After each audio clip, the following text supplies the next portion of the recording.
of Allegiance. I pledge allegiance to the flag of the United States of America and to the republic for which it stands, one nation, under God, indivisible, with liberty and justice for all.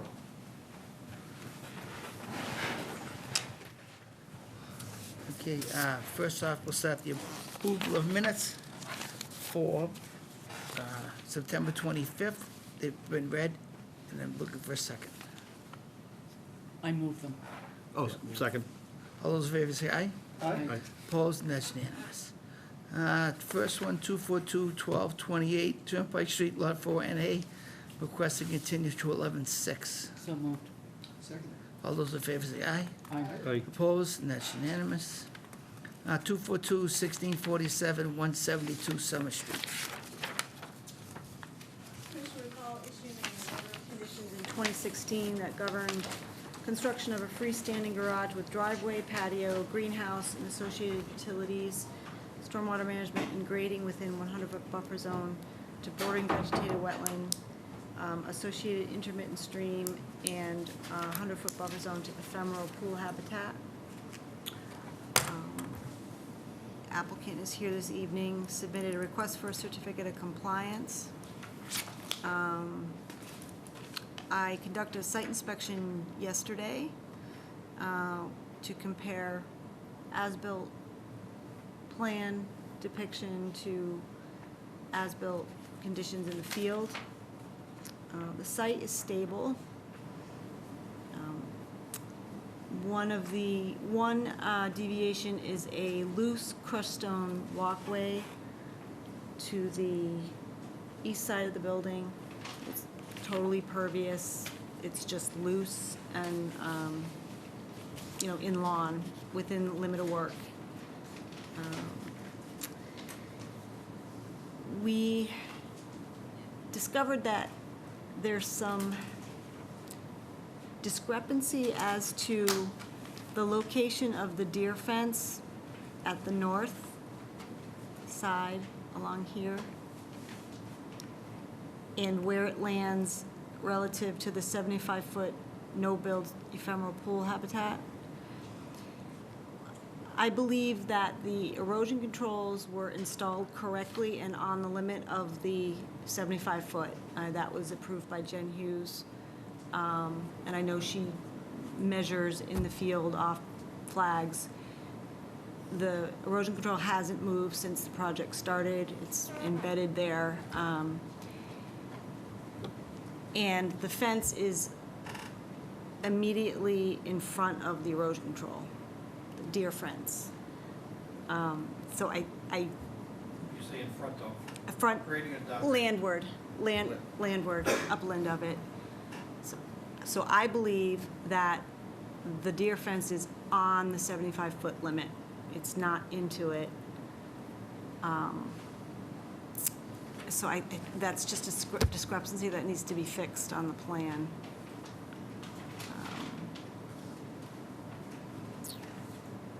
So we don't have a violation. What we have is just an inconsistency with the as-built plan. Right. And you said you wanted the flags Wetland. shown on the plan as well? Yeah, I think we should have the wetland flag shown on the as-built plan. Yeah, so, I mean, as long as there's no physical issue, I would be inclined to grant a conditional approval upon receipt of those documents, a document that shows those items. And, Okay. I don't think you have any other questions. Right. So the other thing is the driveway, most of it's out of the buffer. There's a sliver right alongside the garage that is in the buffer, but it was called out to be paved. It's currently gravel. And I'm not sure what your plans are for, I think you said you wanted to keep it gravel, is that correct? I'd like to keep it gravel now. And later, I'd like to put pavers down from the apron outside the arrival apron in front of the garage door. And so there's a sliver which is inside the 100-foot. And if need be, I'll come back and file for that little sliver. But there you go, right, just just right there's the, Just right there. right there. It's this. Right And right now, that has crushed gravel on it, because I haven't decided what it's gonna be in the future. It's It's- 100, but out of the 50. Right. Oh, yeah, yep. I mean, if he wants to do pavers, that's perfectly, The only thing we'll do, what we should do, is we'll condition that the driveway is to stay paved, unpaved. And he'll be allowed to put the stone. 'cause that stone or water can go- pavers. Water can flow through into it. So pavers in the buffer. I mean, the site's relatively flat, there's no threat of erosion with the gravel driveway, right? No, All right. yep. I'm agree- I agree with that. Okay, I'm fine. But hold the, but holding the certificate until you're satisfied. Yeah, so approving it, but I withhold its actual release until we get. Yeah, until you get the an flags, was it flags and there was something else, Yeah. right? That And was just it, the right? discrepancies. The fence, Deer the- fence discrepancy. It's discrepancy. Right, Right. Yep. No questions. Sean? No questions? Doug? No questions. Motion? So I move that we grant certificate of compliance for 242-1647, but hold it in abeyance until such time as we receive the revised ASBIL plan depicting the items that are missing from it. Second. All those in favor say aye. Aye. Opposed? Unanimous. Thank you, Amy, thank you very much. All right, now you're done, Mr. D'Angelo, all right? We're not gonna see you anymore. Oh, no, he'll be back. You're Oh, gonna no. build another man cave? You're gonna hide out over there. Thank you. Thank you. Next one we'll table, yep, because I don't see Adamski's here. right. Yeah, they're flying in, so they should be here, but later, but a little bit later. The next two will, they're the same, exactly the same conditions for Columbia Gas, 633 Turnpike and 440 Osgood Street. We've got, What they're applying for. is both- We're going to hear them both the- concurrently? Concurrently, because they're both the same. all right. Okay, so 633, okay. I'll pull up 633 first. As you can see. All right. Plan? I read it, they're the same for, All right. that plan stuff for both. This project involves connection of gas service to the house from Turnpike Street. Dana Altabello is here this evening representing Columbia Gas. He can provide details on the project. Go Good ahead. evening. My name is Dan Altabello. I'm with Merrill Engineers and Engineers. Would you prefer, I can kind of treat them both together, or do you want me to go through them individually? They're very similar. Okay.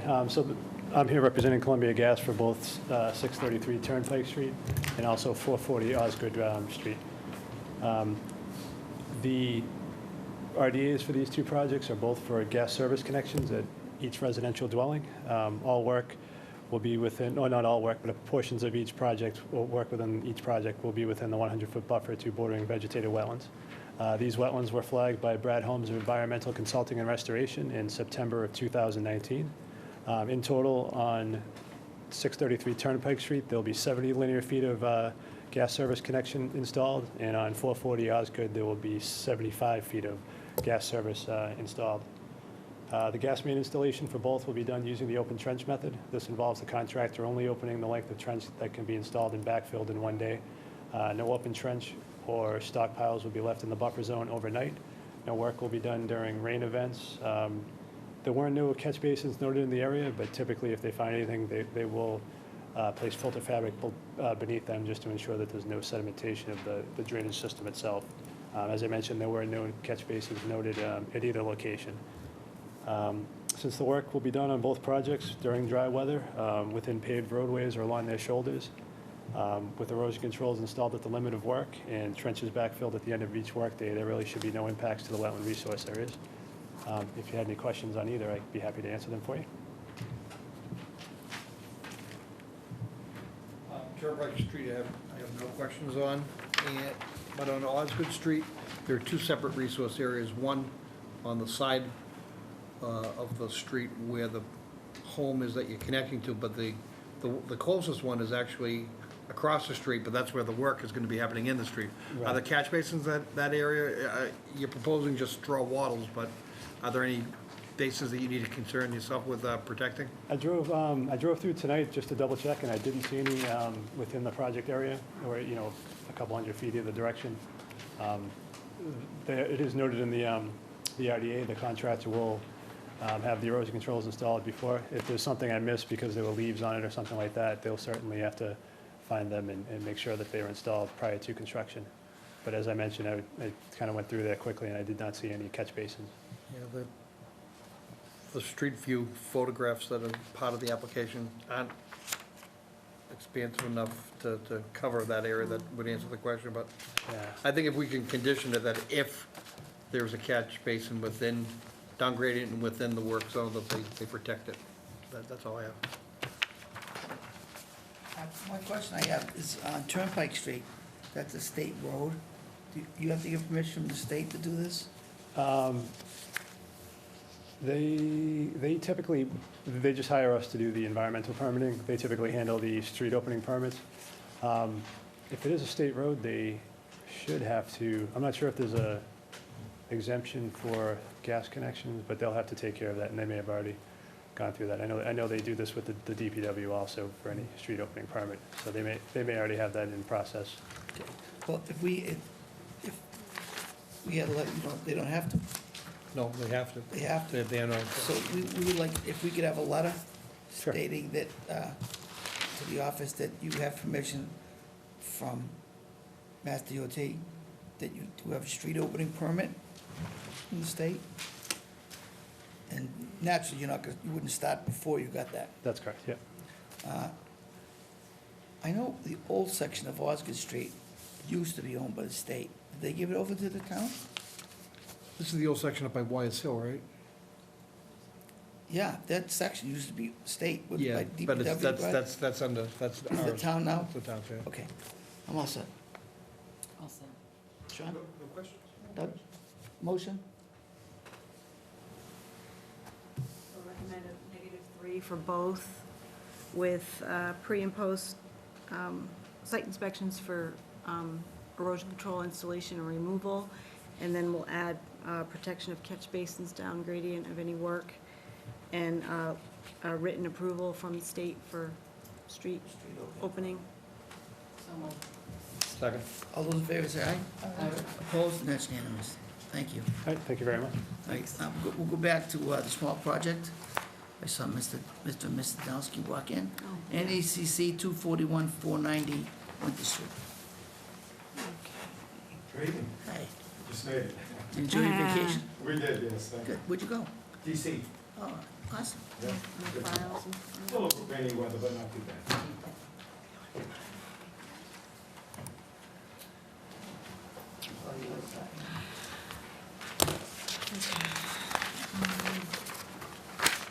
Oh, so the commission will recall,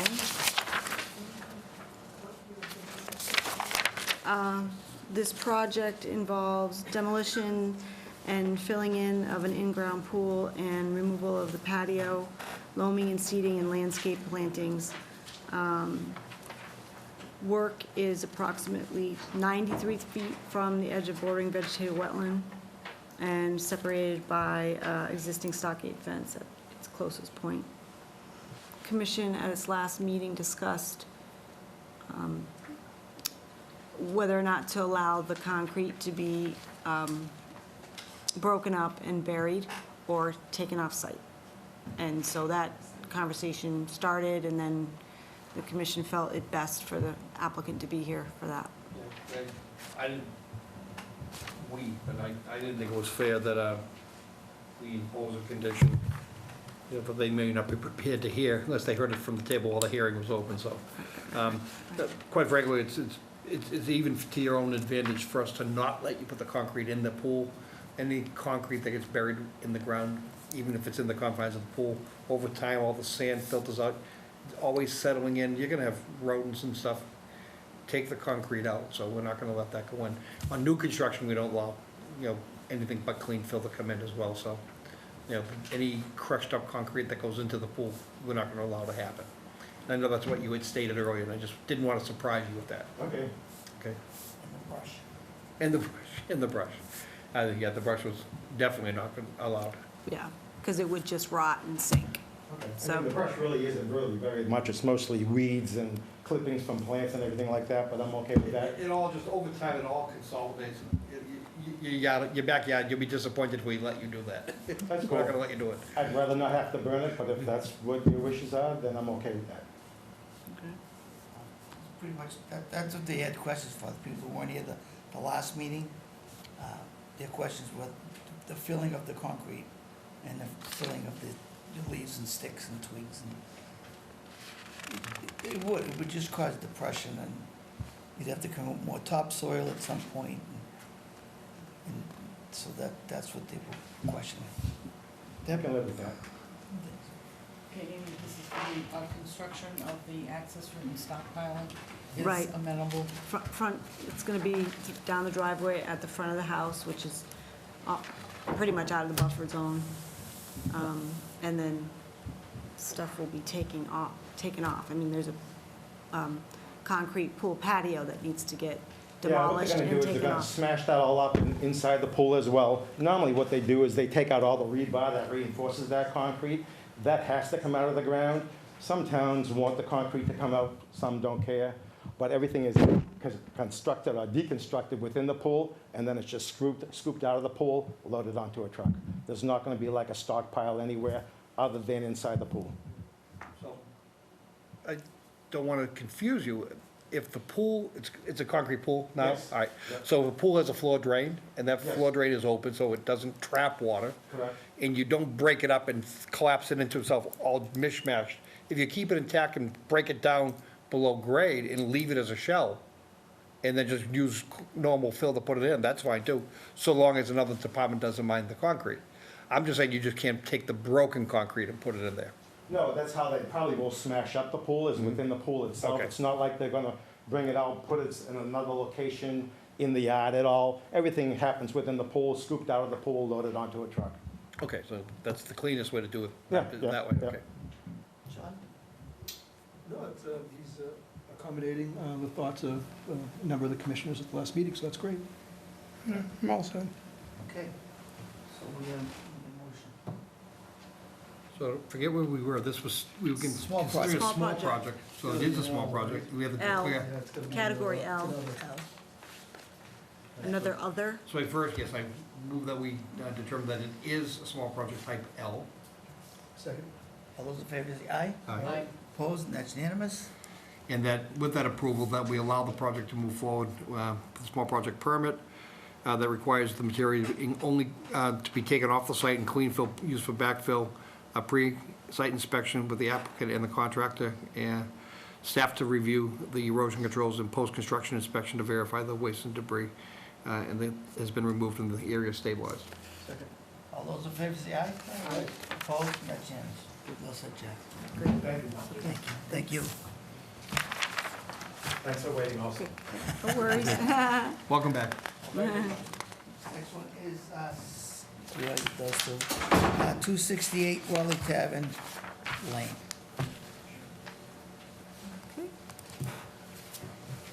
Commission will recall, this project involves expansion of existing deck. We had asked for an updated plan with wetland delineation and basically to clean up the plan so that work related to the deck is all that we see right now, and to show that it was out of the 50-foot no-build zone. So we have an updated plan here. I visited the site this afternoon, reviewed the wetland line, and it's reasonable, it's right on the other side of the fence, where we suspected it would be. And I think that the plan for the deck kind of satisfies what the commission was looking for. The pool, I mean, the play area and play structure, it's still there, it's still in the no disturb zone. Problem is with this one, and I'll defer to my fellow commissioners, we don't usually allow an applicant if there's an outstanding violation. And you're saying that the play area is an outstanding violation. So, I don't know how you want to go about this. It's an outstanding violation, but it wasn't it's not a violation by the current owner. It was, that swing set, there are two items there. One is a playhouse, which is a permanent structure. It's all, permanent construction. It's on 6 8x8 timbers, posts driven into the ground, and it was built when the first owners owned the house, which was in the 80s. We have proof of that, or we have, I don't know, testimony is the right word, but we have spoke to the previous owners, and they said that it's been there ever since the first owner of the house. And the swing set was there as well, although the owner did update and put a new swing set in. That being said, the owner would like you to reconsider the stance on that because it was pre-existing non-conforming, and I would point out that so is the actual house itself. The garage is actually in the 50-foot no-build zone, so I guess that's an outstanding violation as well. They haven't moved the house? No, I don't, no, but no, 'cause I guess I would ask that, I guess the owner would like to ask that you treat the playhouse, which has been there for at least 20, 30 years, to remain as is. And I know we talked about moving the swing set, that's a easier task, but now that the owner went out and invested in $4,000 in the new plan and the survey and a stamp with, this plan showing topography, there's no real flat spot where he could put it in the yard without doing some major earthwork. A, and B, even if you do the major earthwork, you're gonna be right up against the septic system, and I don't know if that'll fly with the health department. Also, another item the owner wanted me to point out is that, conservation had come out and inspected the property previously when he put a fence in which goes right along the existing wetland delineation. And, nobody ever said anything to him then. Let's take those in order. Okay. The house in the neighborhood probably predates our more stringent bylaw, which established the 2550. Though we had a bylaw before that, we didn't always have a stringent 2550. Even in the infancy of our bylaw being created with 2550, I look around the table, there's a lot of us who've been here many, many years, and a couple others who aren't here who've been here just as long. Remember these days. There were waivers granted depending on site conditions on, not a regular basis, but on circumstantial basis. And this house certainly is back in that area that predates the bylaw. It was built in 81. So it does predate the bylaw. So it's not a violation. It predates the bylaw. Determining when the playhouse put in, I can tell you that since I've been on this commission, I don't remember this lot. So nothing ever came to us for anything in the backyard or anything other than what we're hearing now. I have a photograph if that helps. Sorry to interrupt. Area photo? Not aerial photo, but- Google Earth, we could actually just run it back to the time that you don't see the playhouse. And somewhere in that window of time, you can establish when it was built, and typically, you can determine whether it's pre-bylaw or post-bylaw. So that could be the violation. Swing is more difficult, that is more portable. The fact that they, if it was there and could prove to have been there, and then replacing it, I think that becomes the issue that I think I have. And I have no idea if staff ever looked at that fence out there. I don't know how we know that. Jennifer Hughes went out there to look at it. Jennifer, by name. She's back. So, do you know when that occurred? I think it was last year. I believe it was last year. I wasn't part of that, but I know the conservation allowed them to cut a couple of trees down that were dead, and they were in danger or at risk of falling onto actually the swing set and the playhouse where the kids would play. And So they said cut down certain trees, but keep it up 10 feet so that the base can stay intact, not disrupt anything for any of the wildlife. So what I'm about to say is going to create a divide on the commission if I'm going to say it anyway. So if we can determine the house is old, predates bylaw, and that the yard had a disturbed area that went up to the wetland line and didn't get any closer or any further into it, and that the fence is established along a line that historically has been an improved yard, I don't have a problem with the fence. If we could determine the playhouse has been there since the house was built, or at least before the bylaw, I don't have a problem with the playhouse. The swing, I think, I still have a problem with. I think the swing ends up having to come out of the 25. I wouldn't call it a structure, but I think it has to come out of the 25. And I don't see that this is different. We don't typically allow application with violations, but oftentimes during an application, we require remedy of the violation. So if what we're hearing is they're offering no remedy, then I'm offering no approval of the deed. So that's where I stand on this. So I think we have a little more forensic work to do to understand what was where and when. I think these pictures might help you understand. I mean, do you mind if I Have you seen approach the these yet, bench? or- Did you provide them last time? I didn't, I had them, but I showed them to you, but you said they weren't They weren't stamped. dated, so. They weren't dated. You'll be able to tell by the age of what they are, but, and also, I don't know how you prove it, but, I mean, actually, his neighbor over at 262 Raleigh Tavern, he's been there ever since the house was built. He says that, Before we accept that, what Yeah. I'm gonna ask staff to do, I don't mean to insult you. You know how to use That's you know how to use the timeline on The Google Earth, Google? right? Okay. Right? Yeah. You turn the timeline on and you slide the timeline, you're looking at the exact same perspective, and you see, going back in time, Yep. just how the yard used to look. And when you see the playhouse, the playhouse, the playhouse, and suddenly you see no playhouse. From that date to the prior, that's it. That's when it was built, somewhere in that window. Okay, it was, Okay. So according to that's this, gonna nail us down, and that'll help us support it. okay. yeah. So until we have that, we have nothing. This is the picture that he got from the previous owner, the Pose, who, this picture was taken right before they purchased the house from the original owner. So this was 98, and it was there prior to 98. So that's 20 years ago, 21 years ago, but you could see that's a permanent structure, but you could also tell by the style of the playhouse, probably 8 by 10, if that. If it was 8 by 8, see. it wouldn't be a structure. Is that good or bad? Do I want it to be a structure or not a structure? Oh, the playhouse. You don't want it to be a structure. But it's in the 25 anyway, so it doesn't really matter. Yeah. That's true. It's not a fallen tree, is it?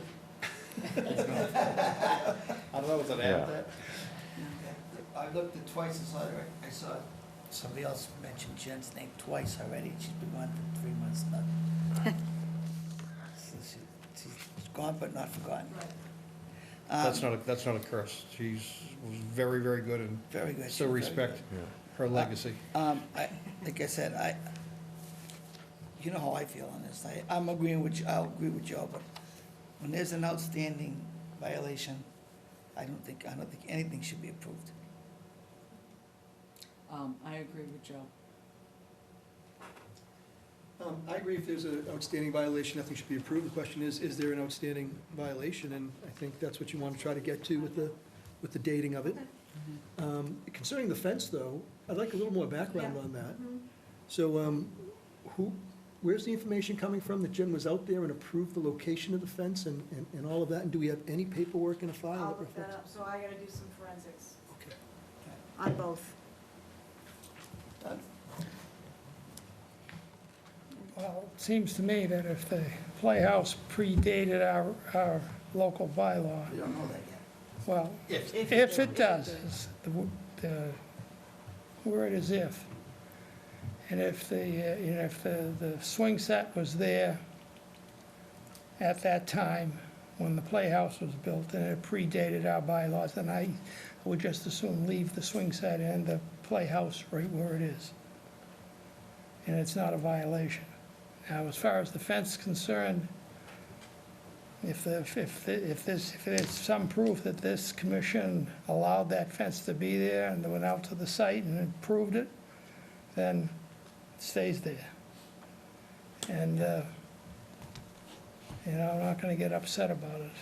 No, but I'm glad we're gonna research both, but we've approved stuff administratively, but we would never approve stuff that close to a wetland or a, Well, I don't disagree with you. It seems a little bit awkward to hear that Jen approved the location of the fence. That seemed she questionable. wouldn't do in my that.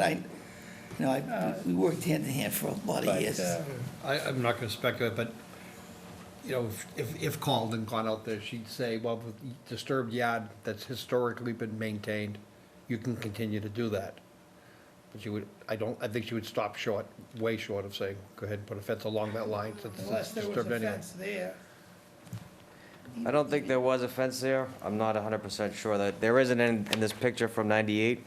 There isn't, There is not a fence in there from 98. built after 98. Okay, I'll go through our files and see. Okay, what we'll I can continue. find. So we need to do some. Yeah, I'm not gonna speculate anything, let's just Yeah. continue to the next meeting, get Yeah. deal with, And I'll more continue it. substantial facts. Okay, yep, We continue, it's okay for you? yep. You can do some homework also. I'll do a little homework. So I have to find out if there's any paperwork regarding the fence. Yeah. I'll look on my end as well. But and that's I'll the do- only holdup for this applicant is the violation aspect, right? Violation of the, now we've red flagged the. What's the fence. status Yep, of the the fence existing and the- improvements? right. And the. For the actual work they want to do, we're okay with all of that. Yeah. That's just, they just want to put on the deck. Yep. So is he allowed to proceed with the deck? No, No, Not yet. nice try. I think what Sean was so nicely trying to point out is that we're not asking you to do anything else when you come to the next meeting. We are okay with the deck, but we Right. gotta determine what you have with the existing stuff and what disposition ultimately is gonna be required from us. And what's the year of the bylaw? 83? not telling until you tell us the year of the How old are you? 81, How 81. old are you? This was before I was born, so. This playhouse is older than me, I think. Well, you could see though, do you want me to submit photos as well? Not, well, you can take them. I mean, take 'em. is it worth the owner getting an affidavit from his neighbors and the previous owners and, you know? Absolutely. Yeah, because I think, Not a note saying, No, I mean- Epstein's mother at the end. I mean, Yeah. I swear, under pains and penalties of perjury, they can put it there. and yeah, and something I would certainly notarized. consider a statement under oath. Yeah, because I actually, I Sure. mean, he knows the previous owners, he has a relationship with them, and I actually know the people who built the house originally, so went to school with the boys there, so. All right. We have somebody in the audience, did you want to give us some feedback? The bylaw was mid-80s, but there was no restriction 2550 until about 92. That's what I was remembering too. The bylaw first came out, but the stricter setbacks were There was much a later. policy, because there were a lot of arguments about the policy that I was involved with, but in 92, You just like to argue. But you, still arguing. I'm gonna retain Ben Osgood for my next meeting, I think. All right, so we need a motion to continue. So moved. Second. All those in favor, say aye. Aye. Opposed, and that's unanimous. Thank you. Okay, thank you. Before we continue, did you offer to submit those as evidence tonight? Or do you want? Can I email them? Because I think Yeah. these are actually my only Just email copies. I'll Amy, email them they'll to you, come out of the Amy? packet. Yeah, All right, okay. And I'll do the Google timeline and forensic search for fence approval. Okay. Thank you. Okay, thanks. Next one is 337 Hillside Road.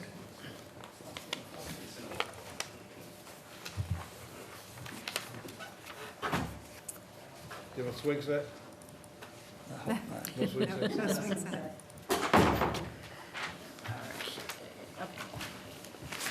So this application, project involves the installation of an above-ground pool, associated patio, driveway widening, and inclusion of a turnaround area off the side of the garage. and plantings along the bank of the brook. So this work is within 100-foot buffer zone to bank and BVW. The intermittent stream runs along the east side of the house and then, runs into a larger wetland area in the back of the house. Sea Camp delineated the wetlands. I reviewed the wetlands today in the field, and they look reasonable. The pool is sited outside of the no-build zone.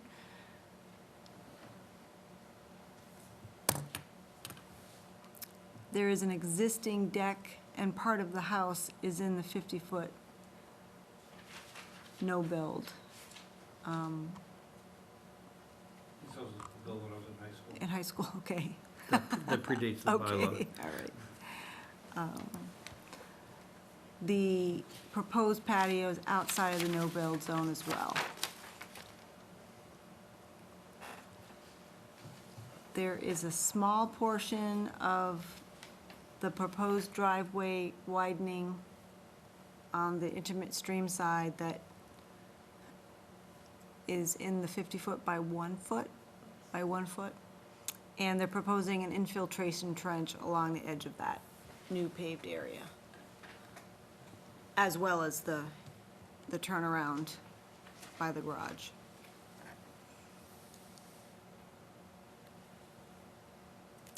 Applicants are here this evening. If you have questions for them? Joe? What is a scenic easement? Yeah, I don't know. That's interesting. I think it was to give, forever, to maintain visibility of the neighboring house to the meadow in the back. Oh.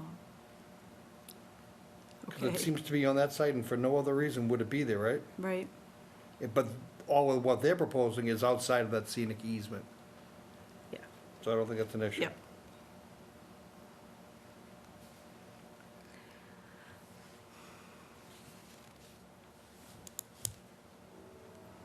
Okay. I have nothing on this. I think this wasn't the first house on Hillside. No, Good. no, Uh, it wasn't. Uh-huh. No. Good. It's not That's the one good. you're talking about. What about that drain pipe? So, today I was there and observed, it's to the west of the driveway, within the easement. There was excavation with the pipe exposed. Let me just see. I'll just give you site photos. The homeowners can give you a better understanding of what went on, because they didn't do the excavation. Let me just get to that photo. So they didn't do it? No. Try to get to the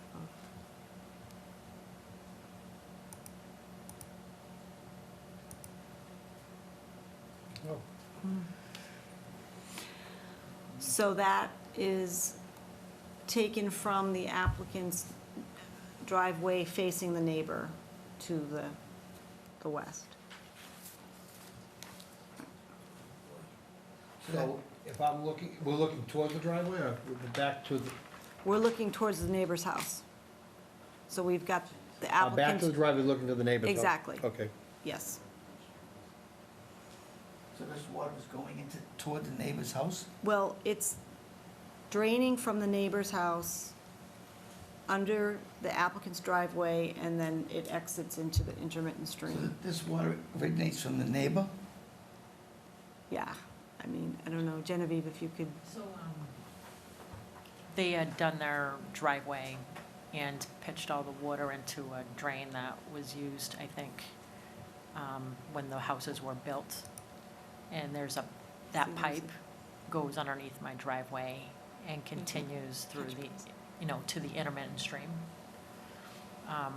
Wasn't aware that was done last, like, 4 days ago, but I had no idea that they were gonna do it. This is the neighbor doing that. Right, they gave me a, text, like a heads up, as it was already done. So, But they didn't convey this is what they were gonna do. They Right. didn't, there was no conversation about what was going on here. So when Jenny came home that day, that was a surprise to her. Is this on your property? There's yes, a drain, look at the.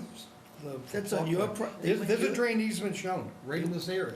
There's a 20-foot wide drain easement that goes right across your driveway over to the easterly side of your driveway.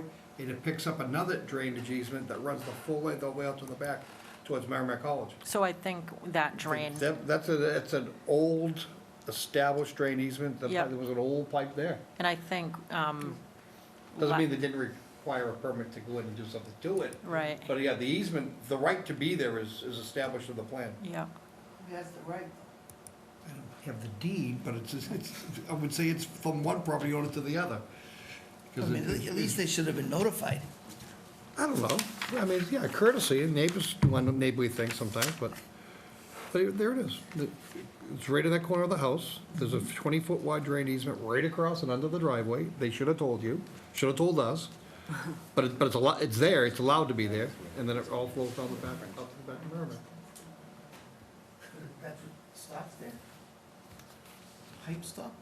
No, it keeps going under the driveway, all the way out to the other property line, and then it runs parallel, picks up a drain pipe all the way down the back, and But when did eventually it, goes, when did it become open air?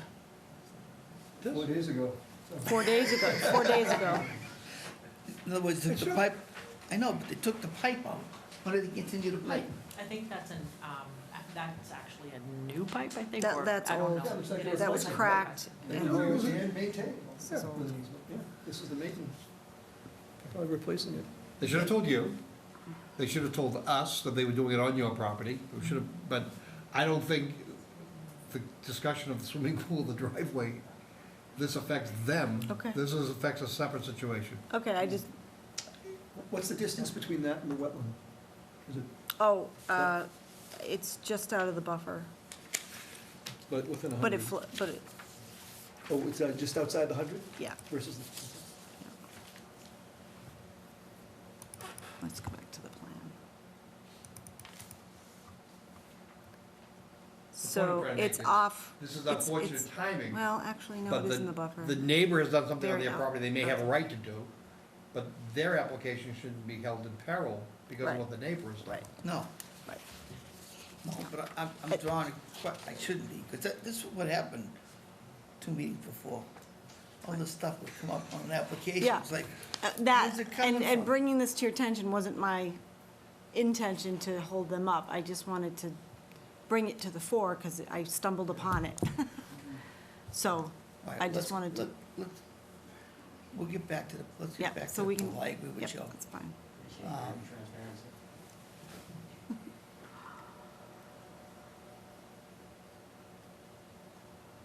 So, you have more I'm questions done. about the I'm all pool? set with, the project they're proposing Yeah. is fine. I'm all set, but this is, that's, I'm not forward with that, because I have serious, have some questions. It doesn't affect the permit at all for the pool. Amy? Yep. Cutting of cattails, what, you Yes, observed that. that's So right. what, So in the very far corner, at the rear of the property, I noticed that there was some cutting of cattails, and I asked Genevieve kind of what that was all about. So I'm gonna let you explain what you do out there. So, so the intermittent stream would just, throughout the years, I've been there for 14 years, and just like trash would accumulate, or the beavers would build a dam and, block the water flow. So I just, cleaned it up. There's a wood tree down in the back. So I want to just make sure, I plant the dogwood, red dogwood twig along the creek. I just think it's just easier for me to get in there and do a clean sweep for the, because it just keeps the water flowing. That's the whole reason why I So cleared along the yeah. creek. I've done that, to be honest with you, since I've been there, and there's never been a problem since. I've always kept it clean. So I think she does a couple things. First, she makes sure that the stream doesn't have any blockages, which is fine, I would say. I mean, if a tree falls in it and it's blocking and backing up, that's, seems All these fine. things- All these things doesn't affect the pool. Okay, These are just open violations. they're just issues that I stumbled upon. Yeah. Let's get the So pool permit squared away first, There's, and then we can address there's it. two people at this table who remember this area being developed, I imagine that's you and me. Al would remember too if we were here. I remember as a kid, scratching my head, I must have been very smart back then. Why the heck would anybody put a house in that field that always floods? This is self-preservation, whatever it is they're doing to keep the water moved there. At the top of Rogers Brook, to the top of the other brook that goes down to the Y, and the watershed is dead flat and constantly used to flood. If it means keeping that stream clear, they gotta do it, otherwise they're gonna get creamed. But I don't, don't go in with heavy equipment No. and, No, just we'll keep just the water hand- moving. hand- Sure, yeah. I applaud Amy, though, for bringing up these issues, because they potentially could be a problem. Oh, that's So- why, I'm clearly not, thank you for pointing that out. I wasn't criticizing Amy's work whatsoever. I think it's important for us to get it out there publicly that, Yeah. you know, that we're not, you know, looking lightly on these, things. We just understand the circumstances on a case-by-case basis. Giving people And carte blanche even to go and do though it. these applicants are coming before us for the pool, the patio, the driveway, the turnaround, native plantings and everything, these other things need to be addressed as well. So, thank you, Amy, Alright. for bringing Just that want up. to make sure you know what's going on. Okay, I'm all set. So it looks like that drainage easement goes right almost along wetland flags, all of them, right, from about WFA 3, 4, 5, 6, 7, and 8. If I'm reading this right, where it says existing 20-foot drain easement? So they're gonna have to come in front of us for, I mean, whoever's doing that pipe work has gotta come in front of us for that. Depending on how extensive they're going, I mean, even what they've done now, they have to come Yeah, I mean, coming for us. this is within feet of a wetland, right up against it. How far do they have to go before they have to walk that pipe? It takes a left at the brook, goes all the way down the brook. So it's piped, it was piped all the way to the brook? Yeah. That's the start of the brook that goes all the way down through Merrimack. Oh, I know, I know. All the way down past the YMCA. But what I'm saying is, how far more do they have to go to Oh, from, where they stopped? from, oh, Through the driveway and through the side of their To yard. whose driveway? Because theirs. So, so they've come from somewhere in the low area at their house, and they've come across to the driveway, Yep, to right about here. yep. So the middle of your We yard. don't know if they're looking to go all the way down. We don't know if they're going from here all the way down. We don't know any of that. We know they've gone to there. Do you know what their intention is? Get the water off the pump. so I think what my understanding is, they had cleared out that French drain because, you know, they didn't know if it was blocked or the water wasn't going in there. So they put a camera in there and it showed that the two French drains, because that French drain is probably 40 years old, and they're on top of each other, so they're not connected. So, So we don't I didn't, necessarily know they're going to go any further. well, they're not gonna, you know, I just I wouldn't feel comfortable with them doing anything on my property. But- Too far as it is. So you have an open trench in the middle of your yard. Read your deed. You may not be able to stop them doing Okay. improvements if they're entitled to it. If they're across it, they would be allowed to maintain the Right. drain. I mean, they should give you notice before they do it and all that good stuff, and then properly repair the trench and everything like that. And the driveway is when they finish. I'm confused. These people allegedly ran the pipe, stopped in the middle of their yard. So there's open water. And they still have to go through the driveway? I don't know if they're going, if that's where the misaligned joint was, I would hope that they're looking to, It's Put it- underneath my driveway. oh, it's still, It's still that, offset, that's misaligned joint. underneath my driveway. But it functions. Does the water come going on? It doesn't function, it just No, it stops, doesn't. No, it right? doesn't. It It's functions compromised. a little bit, but not much.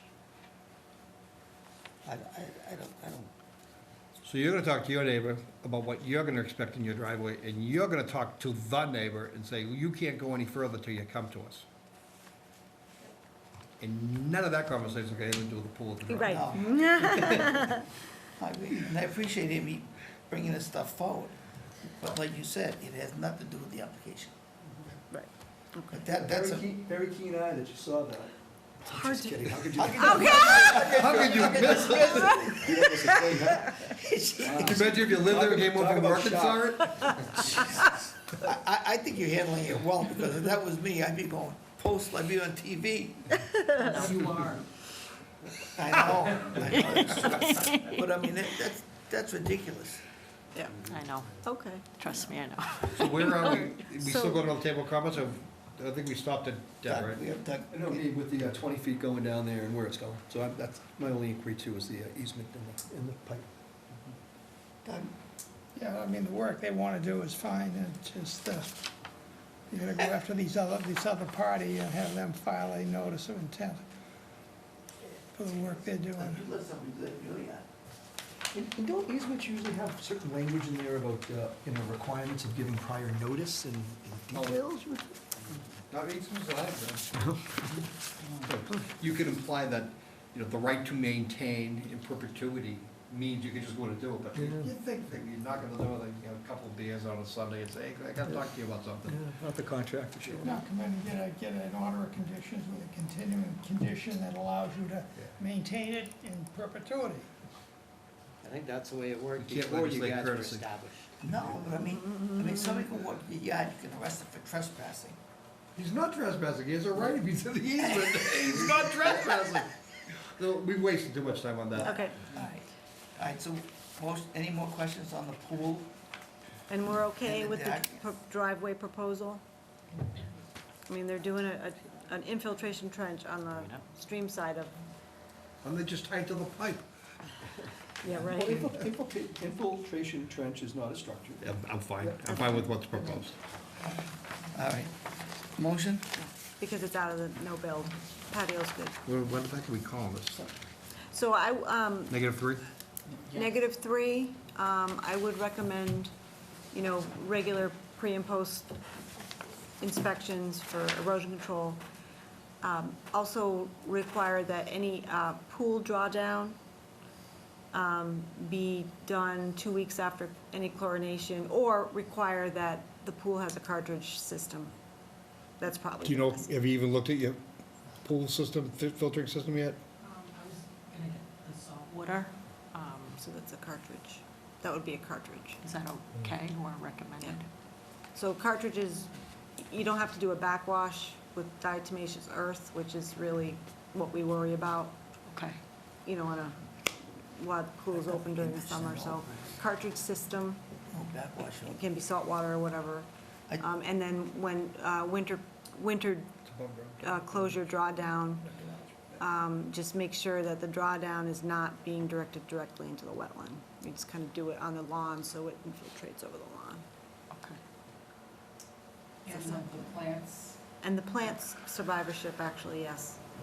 2 years. So, 2 years. Yeah, if you plant, when you plant the dogwoods, we like to make sure that there's 75% survivorship after 2 years. Okay. So this is usually generic, but it's gonna be emphasized that the pre-construction and post-construction inspections that we're gonna likely require needs to differentiate their project from whatever the neighbor has done. Absolutely, yes. so moved. Second. All those in favor say aye. Aye. Okay. So I'll be writing the permit with all the conditions and send it out to you, and we can go over it. Great. And then, you know, once we're all on the same page, we can start work. Gotcha. Okay? Thank you. All right, Thank you. thanks. Stay tuned. We'll put a buy in. Yeah, well, Amy's gonna go see your neighbors, we'll have a discussion. Right? Okay, yeah. All right, next one. Next one is 242-1771, Willcrest.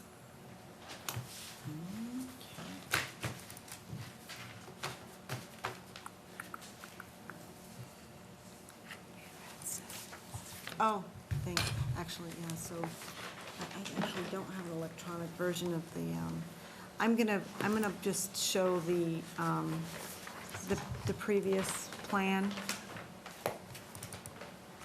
Yes, that's fine, I don't have the electronic updated, so. So what is this? How's this different from what they've been doing? 55 this evening, so. Before we start, Mary, I have a question. Didn't the previous engineer, that was, Mark. remember the guy who used to come here all the time? All the time. Yeah, what was his Forget name? his name. Maybe that's him calling me. But I thought they had asked, they already had an ANRAD for this property. Might have run. Limited, right? I don't think it Limited. expired. Certain wetlands that have been identified on the property for previous filings. Kenny Lanier, Kenny Lanier? Lanier, Lania. Yeah, Wow. He's been here 5 years. Well, in any case, they're expired, I mean, they're not, right? We could always take a new line. We could always Right. consider current Right. information and establish a new line and void an old line. that's fine. Okay, Mary, fire away. Okay, so is Mary Rimmer, Environmental Consulting for the record, and also with me is Mike Lozano, who's Vice President of the, representing the applicant, Trinity Financial. And we are looking for an order of resource area delineation for the entire 76-acre parcel, consisting of 2 separate lots, but total of 76 acres. We do have a file number, as you mentioned, from DEP, and I did have an opportunity to walk the site with Amy last week and viewed all of the wetland flags. There were some minor recommendations for adjustments and replacements of some missing flags, which were resurveyed, and that's the plan that I just provided to her now. So she's not had an opportunity to review that. It just came to me right before the meeting. But essentially, we have along the northern property line there a series of BVWs. You can see that are more or less connected off-site, but they're flagged in separate series because of the way they enter and exit the property. So all of those are forested wetlands along that edge, that property line. Some of them have been previously identified. I did have an opportunity before Jennifer left to walk the site with her, so she shared with me some of the information that she had on the parcel. There are a series of detention basins and things that have been subject of your review previously. So those are the areas that are state jurisdictional along that northern property line. There's also 7 separate isolated wetlands on the property, ranging in size from about 1,300 square feet, which barely is, the jurisdictional under your bylaw, to about 8,600 square feet. So they're all too small to be ILSF or isolated land subject to flooding, but they do have some hydric soil. All of them have hydric soil. Many of them have been manipulated. The vegetation has become part of the landscaping because they are in the middle of the developed portions of the site, with the exception of the 2 on the west side of the property. Those 2 are forested. The remainder of the smaller wetlands are they generally have some tree cover, but most of the understory has been cleared, and it's within sort of walking path areas of the development. But there are depressions that do seem to hold water, at least seasonally for a short period of time. They're not ponded, but they do have evidence of some water-stained leaves and things, and the hydric soil features. So they were determined to be subject to jurisdiction under your local bylaw.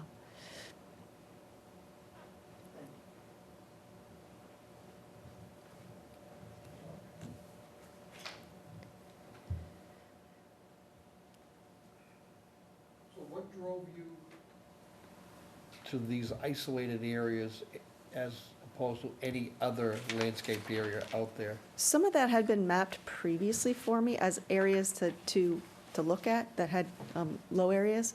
Some of them I was able to determine were too small to be jurisdictional and were eliminated. Some of them didn't have hydric soil at all. These are the remaining areas that were left that we investigated. So were transects done in those areas? Look, just for Yes, example, all that of the different circle area systems, right in yes. the middle that has nothing, you're convinced there is nothing in there?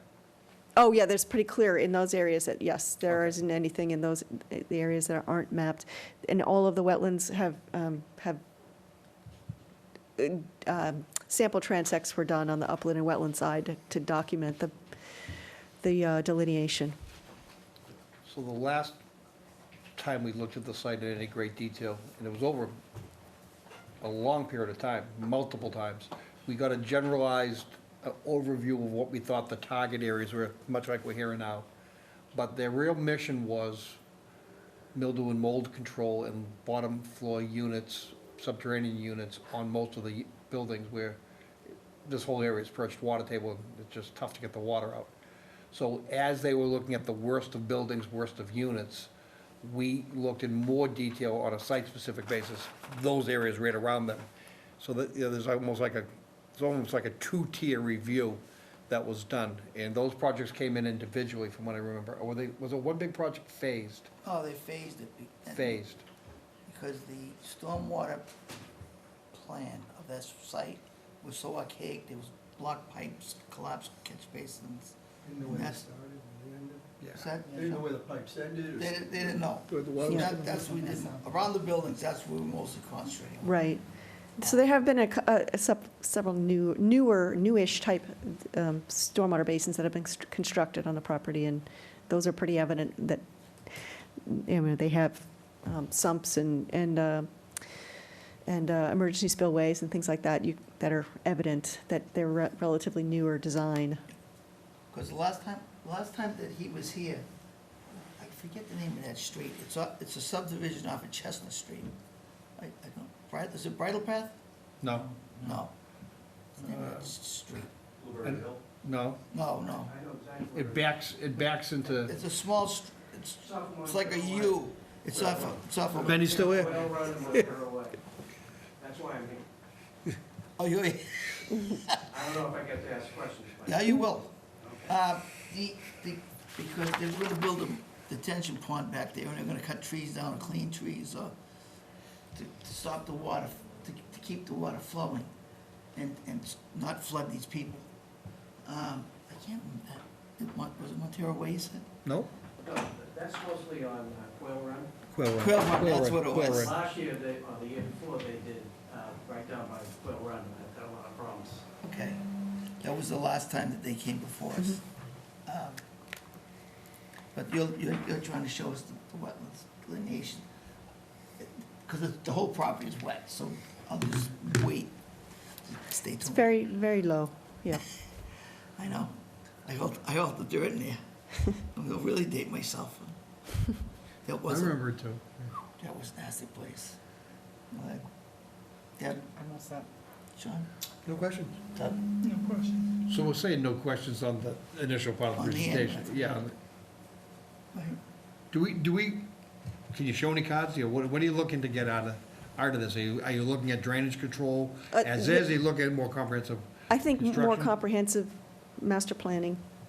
Yep. I don't know what the overall plan will be, but So it's trying to get a handle on what is here, what are we looking at for resources? Yep. So what scares me is we got a huge site, and it seems, again, Mary's very good, so, and I think she's probably thorough, more than good, are we really picking up everything? Because once we establish the line is the line.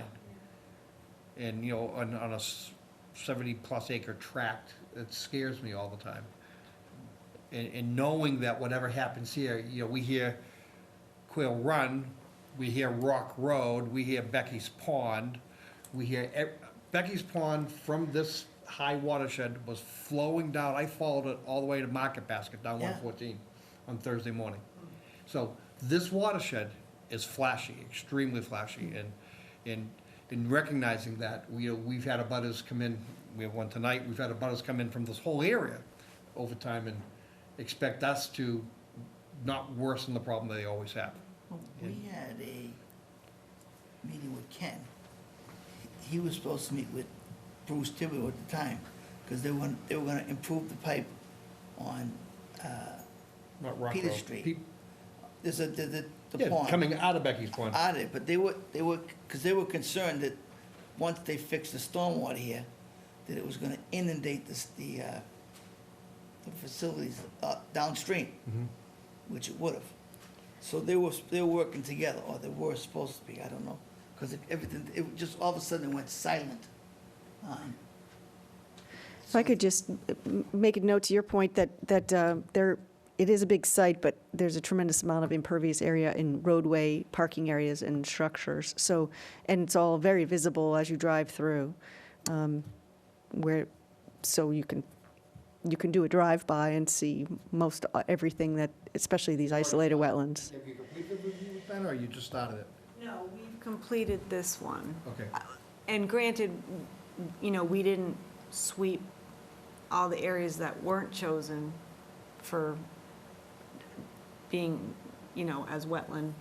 And if you want Ben and I to go back, we're happy to do that and just look at the areas that Mary ruled out.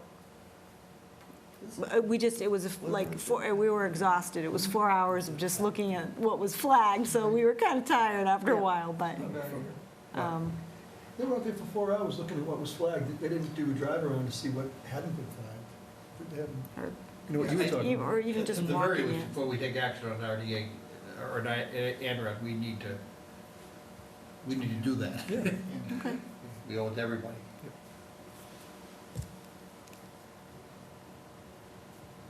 I'm not sure, if this is an existing condition as of this present time, is it even worthwhile to overlay any of the other drainage features that are out there? That'll come up, guess not, if they don't tie into resource areas. I'm just remembering some of the. They show on the buildings.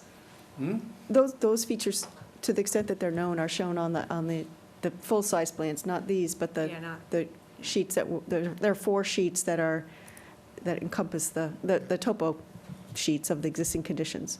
Okay. Yeah. So you can look at those in any particular area in some detail, right? 5 sheets, I should say.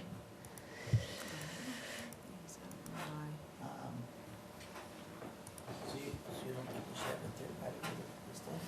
On the whole site? Should be the first one, I think, Amy, I isn't it? wouldn't do it yet. Not yet? I mean, I wouldn't be, Back, This one? the top one?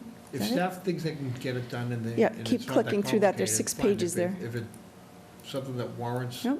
Oh, from that's time weird. constraints or whatever, a third-party review, just as assistants, we could do that, but I don't think we're there yet. It's No. only the first page. Okay. I was thinking about a third party review. I asked him, and he said he didn't think it was time yet. What about Amy? Maybe Amy would have, Amy? Amy, Amy, Sorry. do you think this is something that should go for third-party review?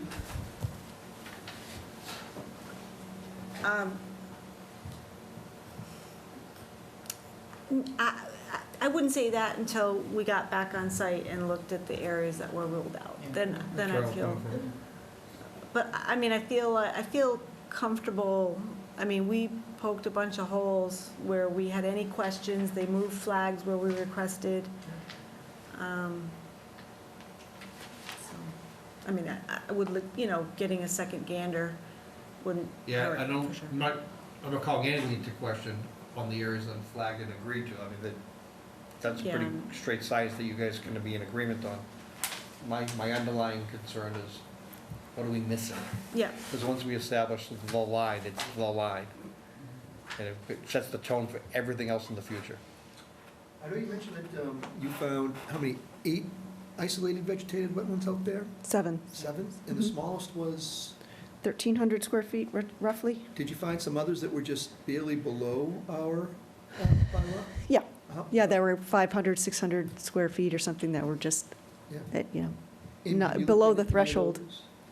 I'm sorry, Have you looked at any of those? We didn't look at any areas that were Were not not flagged. part of the flagged Delineation. boundary. Targets. Yep. Just trying to focus on those areas, so Okay. I'm fine if, I'm happy to accompany Amy back out or whoever else and look at any other areas you'd like. Well, Amy seems comfortable going back out there. Yeah, I'm happy to do that. You know, like in the area of the buildings, Yeah. because I Yeah. seem to remember that there were wetlands areas in and around the buildings. Yep, and those are included, some of those are. They are, The Yeah. first top one. Doug, any questions? So just to restate what I heard Sean say, in this questioning, and it's a good point. If there are things that are, you think are not jurisdictional, but you think are, areas that you were interested in, I think Amy should rule those out along with you We'll go right to those areas. to those Yep, areas. Those yep. are your targets. So we need a motion to continue. We have an abutter came out. Oh, we have a butter, I'm sorry, I'm sorry. I got a question. Would you please come up to the table? I'm sorry. I don't know how this works, so you have to forgive me a little bit. Not for us, we can hear you, but the people at home need the microphones. Did you see, did you hear an invisible? Believe it or not, they watch us.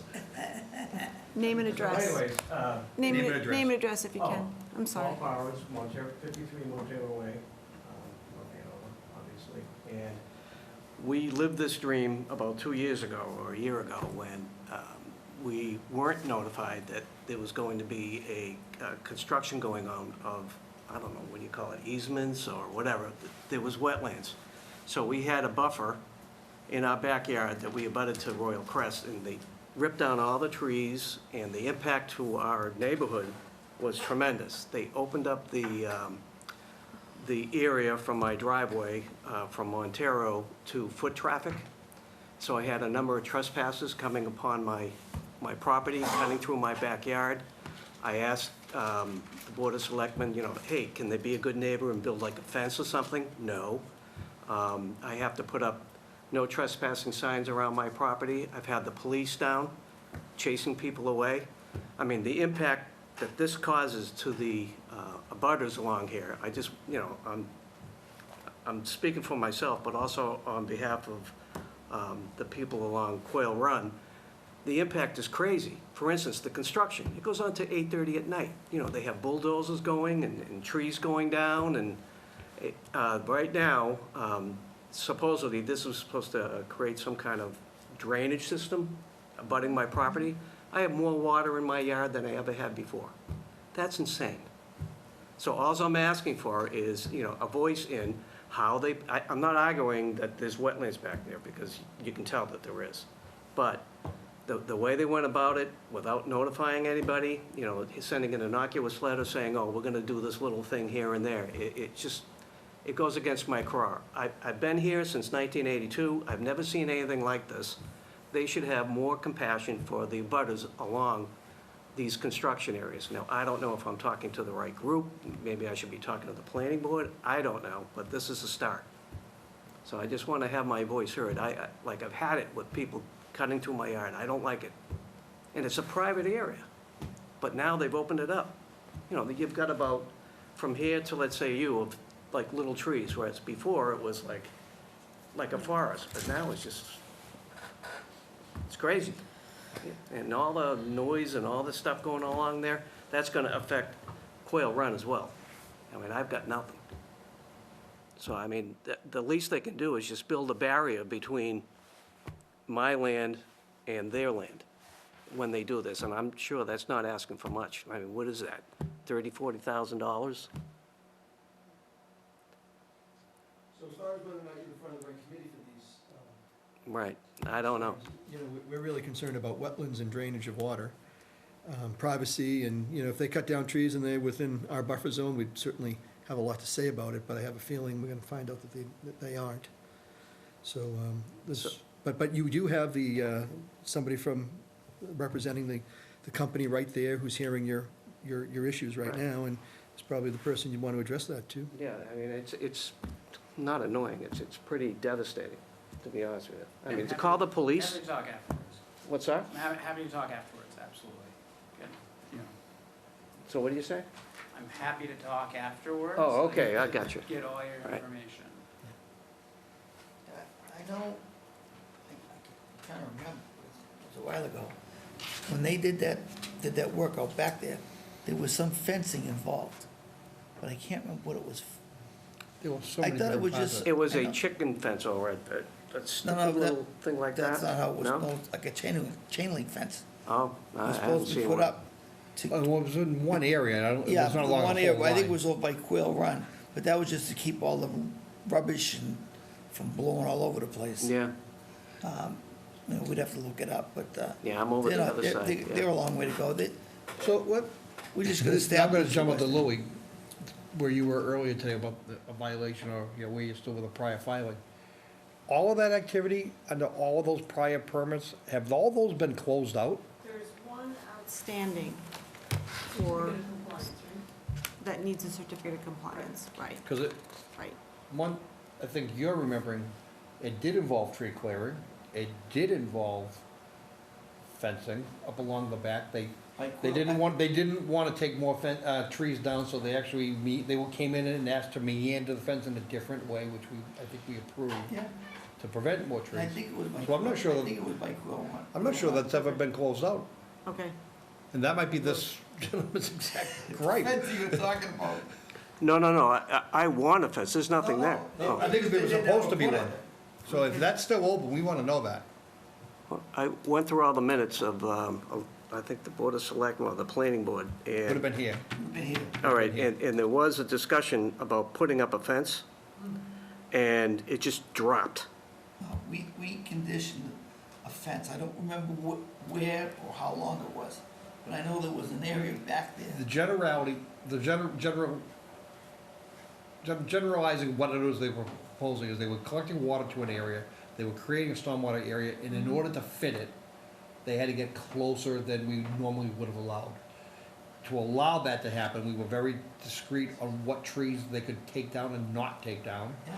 And because they were getting closer, we required them to put in the physical barrier, the fence. There was some back and forth and ultimately became a fence.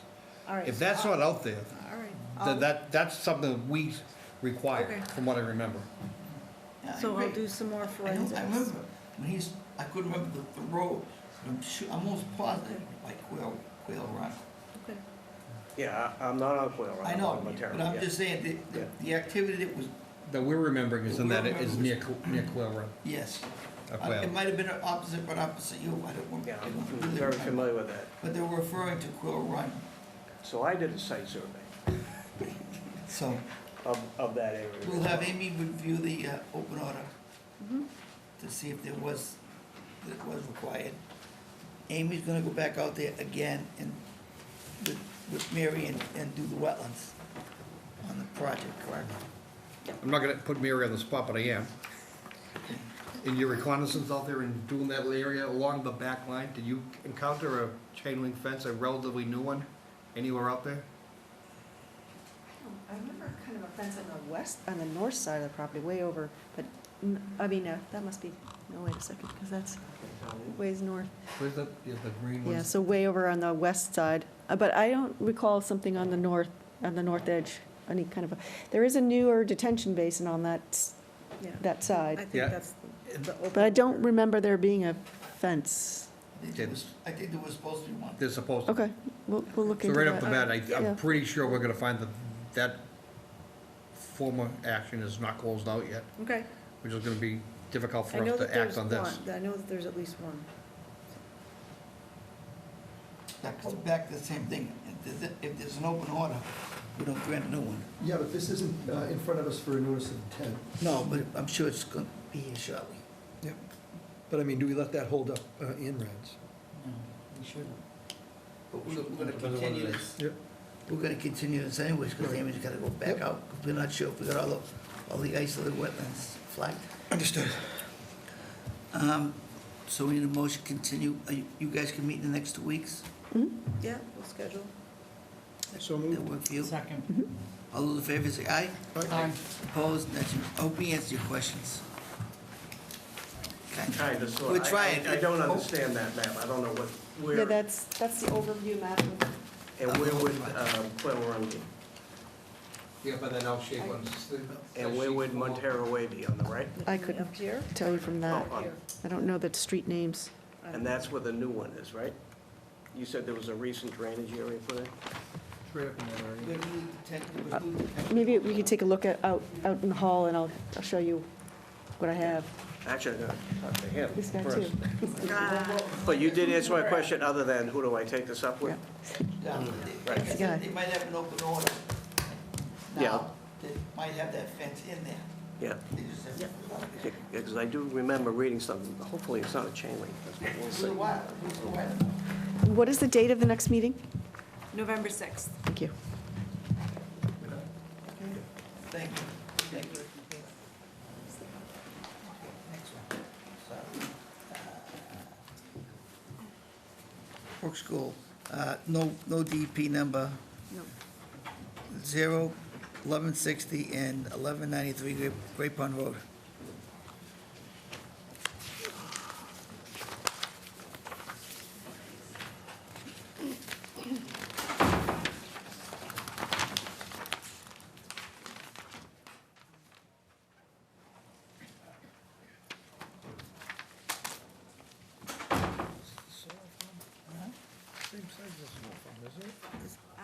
Great, It's already yeah. seen-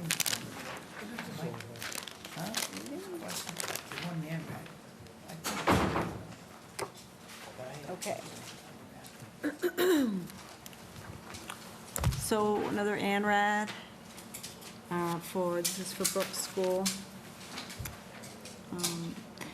Ben and I went out with Thor Ackerley, with Williams and Sparagus Monday, and reviewed 2/3 of the wetland. We reviewed Series A, B, C, D, D1A, E, F, and was tired after that, so we split it up, so it's a pretty big line. Greg Hockmuth is here this evening. He can introduce the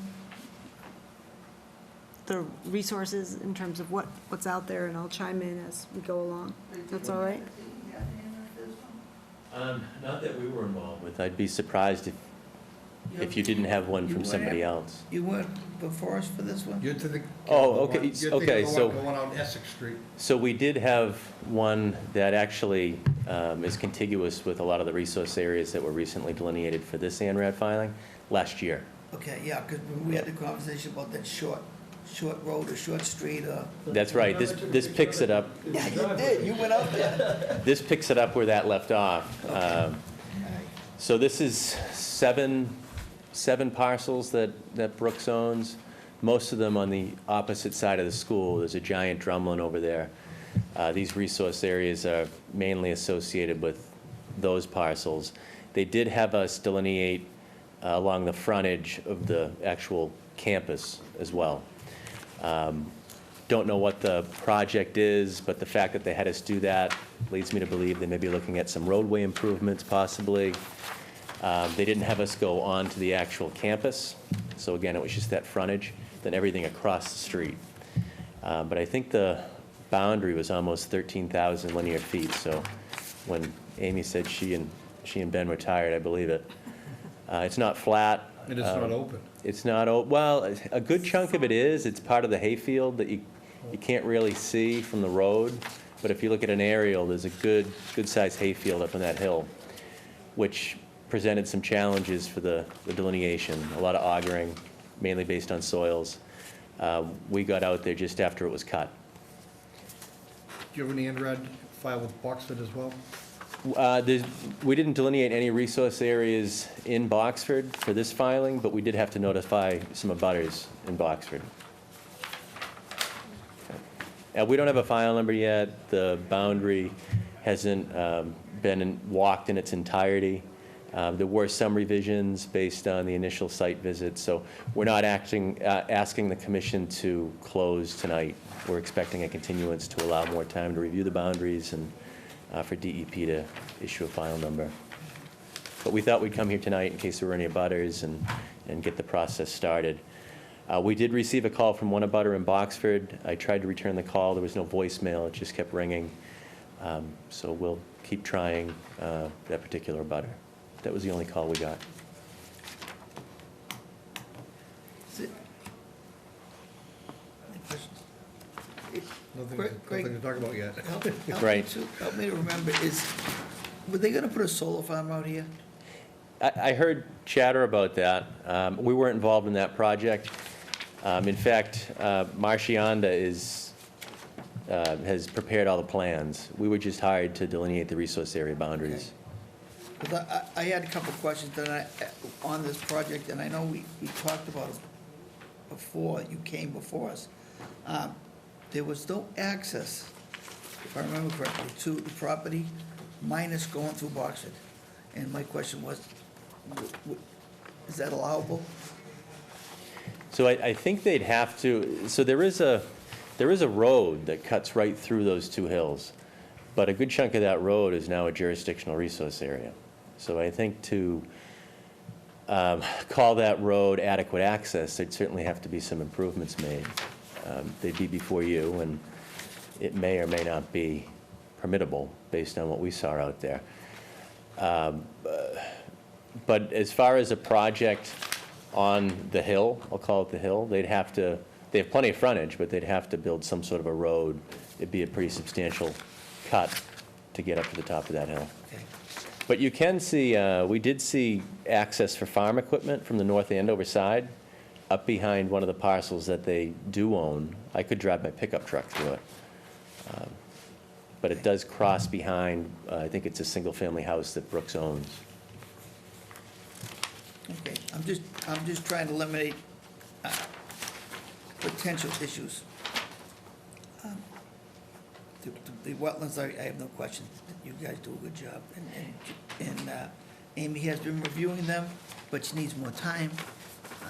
I think we'll have more to talk about at the next meeting. We can get into the actual resource areas, what was changed, why they were changed. They're all BVWs, I can tell you that. We didn't delineate any isolated wetlands. We didn't delineate mean annual high water for any perennial streams. There's no riverfront. It's just all BVW. I know it's an ANRAD, but if you could show us, I think it'd be to your benefit, the applicant's benefit, to show us potential access into this property. I think it might be helpful. It may be on, so these were all aerial topos that the survey company used. I'll look back through the plans to see if you can see where those access points are, and I'd be happy to point them out at the next hearing. They might just show with the contours. Okay. I'll look at that. Yeah, because, I mean, at some point, it's gonna have to be addressed, so at least if we have a feel for it, where they might be. Yeah, and we don't even know what they're planning. No, like I said, I could have sworn that land was already approved for a solar farm. There's so many pieces out there. I think that's a different piece. Yeah, I think there is, yeah. That solar farm's already built. It's already built. Right, yeah. That's They a built different a solar parcel. farm? That's a different parcel. Yeah. Yeah, different parcel. This is, On the this is on coming the down other Great side, Pond from the Road. school side? No, on the other side. This is where this is, on the other side. Yeah, I think I've seen solar panels up there. Well, we saw it in an earlier filing. Yeah. That's where I think the this is a solar different farm area. was gonna be? Yeah, that's what. Yes, this is, Are there solar panels out we didn't see any. anywhere? Huh. Not on the parcel that we, Gotcha. the parcels that we delineated. And the parcels you delineated are all the ways from where they own the property up until going along Great Pond Road Short From, Street. from one, from one end all the way to the last parcel they own? Looks like They're all the same contiguous? parcel. We didn't go all the way to the south end of Great Pond. They do own more land down that way that we did not delineate. When you say the south end, is that the Butcher Boy end or the? So if you go as high as you can on the Butcher Boy end, Yeah, that's where we started. gotcha. And then we That's where the didn't, football field is, et cetera. that's right, we Yep. didn't go all the way down to the other end of that stretch of Great Pond, Gotcha. where it meets, I think it's Essex Street? Essex Street. Yeah. Yeah, we went down there a little ways to a manhole. That's why I said that it sounds like they may be looking at some improvements in the actual right-of-way, where they had to stop at that manhole. Any questions, Sean? Just, I know I asked you earlier, Amy, on the last resource area delineation, if you needed or wanted third-party review? No, we decided not to, Sean, I guess not. because No, of I the mean- amount of footage there was. Oh, okay. We were gonna let Amy do it. Yeah, I mean, Ben and I are out No, there with they did our not build a augers, snow farm yet.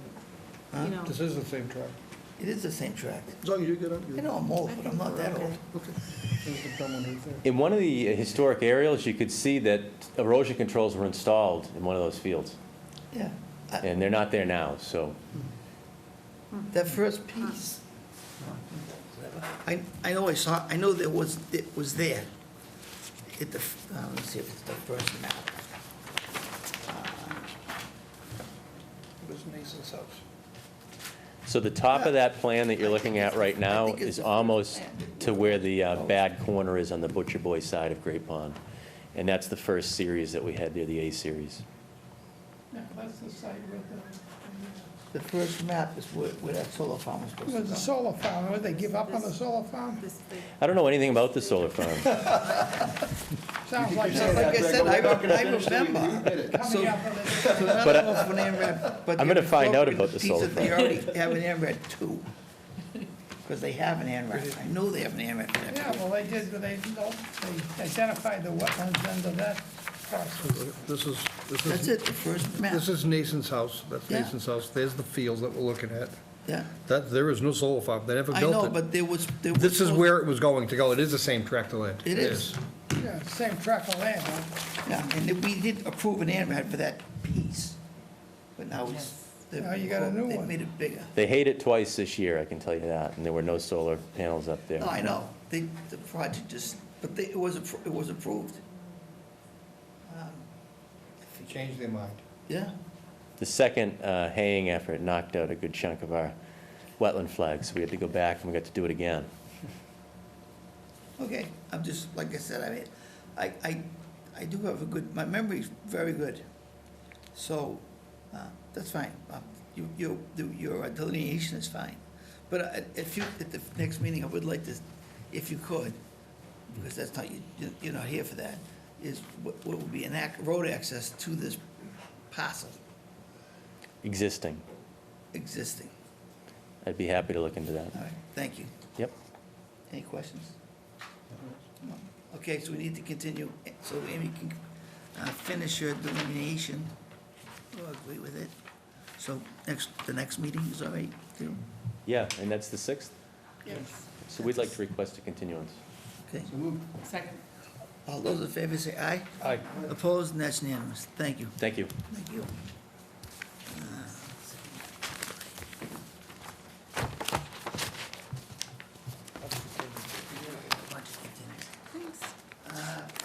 Notice of intent, we have 95 Lions Way, request to continue till 12/11. So moved. All those in favor say aye. Aye. Opposed, and that's unanimous. Why December? Or is that a typo?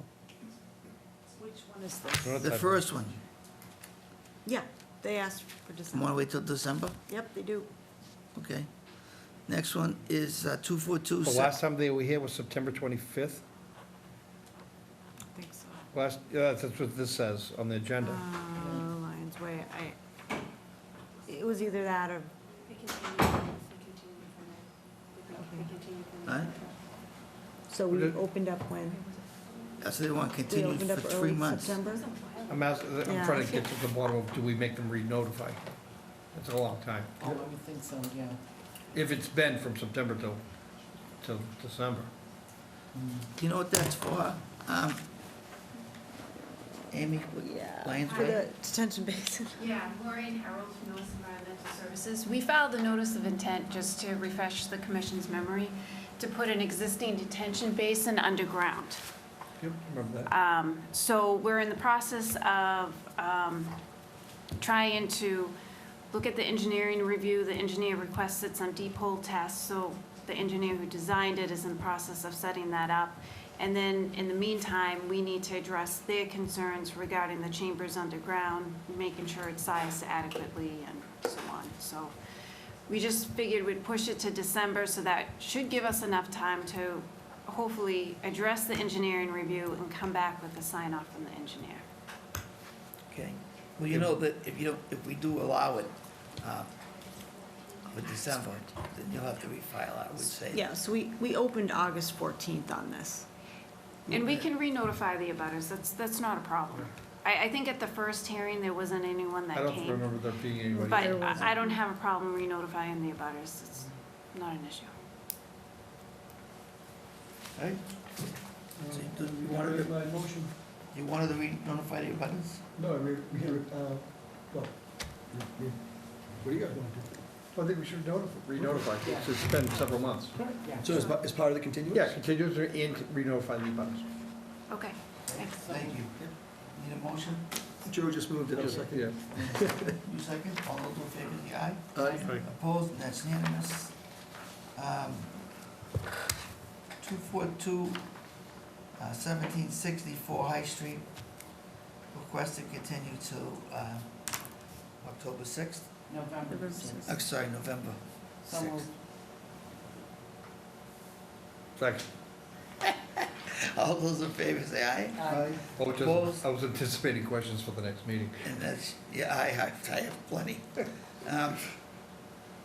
They haven't even submitted a new set of plans to planning yet, so I don't think that request is gonna be legitimate. We'll see. Might have to be some more notifications. I'm sorry. Okay, keep on going. Andrew Street trustees request to continue till November 6th. So moved. Second. All those in favor say aye. Aye. Opposed, and that's unanimous. 242, 1766, request to continue till November 6th. So moved. Second. All in favor say aye. Aye. Opposed, and hopefully our committee will get together. We were honing it on a date, and then it, Tuesday, the 29th. So, Tuesday night, Tuesday afternoon, evening? yeah, Tuesday, the 29th. That works for me. For our subcommittee, What? 29th, Yeah, but what time? I would figure late afternoon or early evening. Let me know what it is. See. I got something planned for that day, so. Uh-oh. It's more convenient earlier in the evening or earlier in the afternoon? Be later in the afternoon. It should be, So later in the afternoon. I just gotta know whether I'm gonna bug out of work and get up before. I mean, I don't wanna delay it anymore. We've been I know. we gotta spending a get whole this week done. trying to get a meeting together. Yeah, so Monday didn't work for them? No. Have to couldn't go. So you want, what you want, late afternoon? Yeah, say 4 o'clock, something like About that. 4 4 o'clock works for me. Okay. All right, the next one is 242, 1768, 130 Ray Street.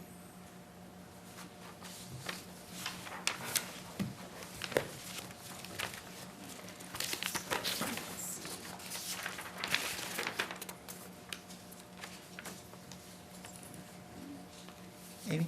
Oh, Yeah. just a- Revised plan, okay. So, Commissioner will recall, this project involves the upgrade of an existing septic system within buffer zone to BVW. We received revised plans based on Board of Health comments, and I'm going to allow Ben Osgood, the project engineer, to go through those changes.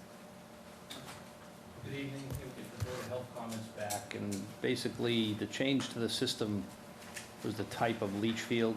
We had the infiltrated chambers specified before, and they wanted a pipe and stone because of the high perk rate we had, so changed it over to a pipe and stone, still a pressure dose system. The grading didn't change, I mean, the profile did not change. The footprint got a little bit bigger. It's now 74 feet from the wetlands instead of 79, but it still meets the 50-foot Title V offset. So, other than that, everything was the same. It's a 1,500-gallon secondary treatment unit, 1,000-gallon pump, leach field. We didn't move the location of the erosion control.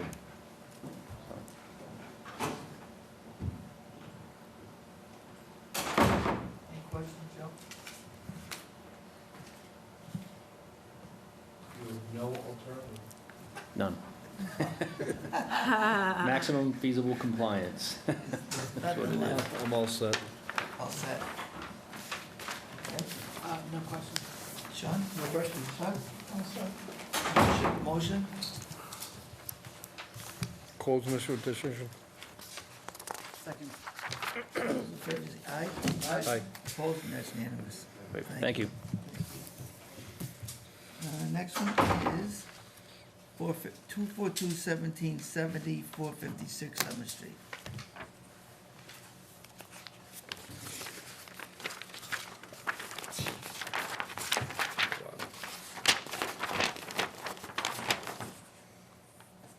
Good evening, my name's Maureen Harold from North Environmental Services. I was here before you 2 weeks ago. The commission had requested some revisions made to the plan.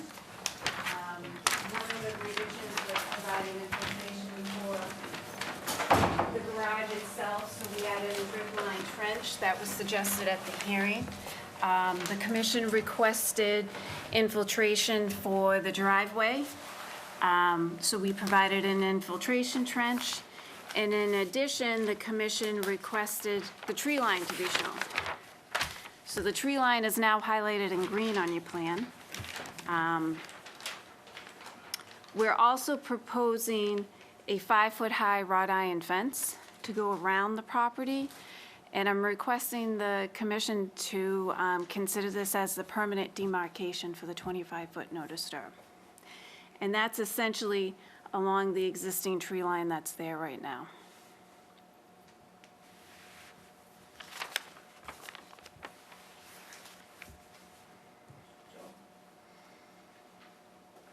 Just clarification, make sure I understand what you said on the fence. You're proposing to put the fence where shown. You're asking for it to be the physical boundary, though it doesn't follow the 25 everywhere. That's correct. There's Okay. no intention to do any work or really use the land beyond the fenced area. So you're not asking us to call it the 25, but to be the physical barrier. Correct. Okay, I'm all set. Uh, I'm also on the question on that part, I'm sorry. We had looked at, we had suggested you look at the orientation of the garage relative to the driveway, and I take it you've ruled that possibility out. Instead, you've captured some of the runoff from that area. You're soaking it into a grounded infiltrator. You're capturing the roof runoff and putting it into an infiltrator, and that's the best you're proposing for this. And still keeping the 51 foot, so you're outside.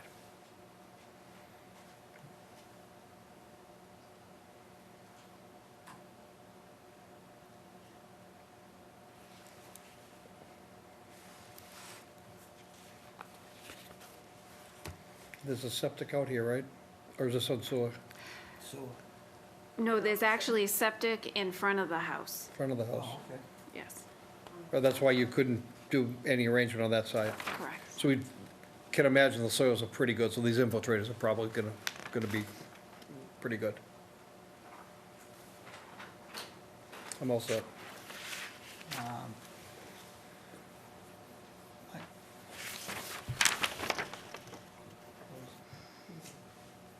Close stockpile. If I remember correctly, the proposed barrier to the 25 was supposed to be a farmer's wall. Yes. That was an Remember item. that? Remember that, Doug? Yeah, I remember that discussion. So that's a change. Is there any reason why they don't want to do the farmer's wall? I actually have the homeowner here, Ms. Karlstrom. Basically, just because of the cost of doing the wall, and we had thought the commission may consider the 5-foot-high wrought iron fence in lieu of the wall. There isn't any intention to go beyond the fenced yard area. Well, I'm looking at this plan, and all we were requiring was the wall in the back. You're proposing to put the fence completely around the back, down the side to the front. I would say that's more expensive than the wall just the back. That would be my guess, but that's not our job. Okay, well, That would be my guess. they're asking for a change based on money. This was the debate we had at the last meeting, was exactly this, is that we wanted a physical barrier, we typically wanted upgrading from the 25. It's this S-shaped area that we're talking about. The concern was disturbing an area that's under the tree cover, and they didn't want to do that, so this is what they're proposing instead. So I guess what I'm hearing them asking us is, do we consider this the physical barrier, even though it's not at the 25? They're not, I'm not sure if their intent is to legally give up that area behind the fence, because I don't think that is their intent. I think at some point in the future, they could still do stuff right up to the 25 behind the fence. I think they could. And so do we think that that fence is adequate with all those things on the table? I think so. I still think it's more money. Well, the garage, we're not intending to go behind the garage. Like, what's back there on that tree line is all poison ivy. Nobody's going back there. And then it butts up to my neighbor, and he's not doing anything back there either. Like, the end of the garage is, you know, Is this that area? yeah. That's So what- like, that's where the garage is going, in that hole. And the fence, I'm not even really sure where the end of the property line is. I think it's inside those trees, which I have no intention of going in there. So it's going to be finished off behind the garage. We have small children, so once we put the pool in, the idea was to take the fence from the back of the house, back along behind the pool and down by the garage, ish. But nobody is going to disturb any of that area in the woods. And those trees back there are kind of far away from where the building is going to be. But it's hard to visualize when you didn't even have a slab down.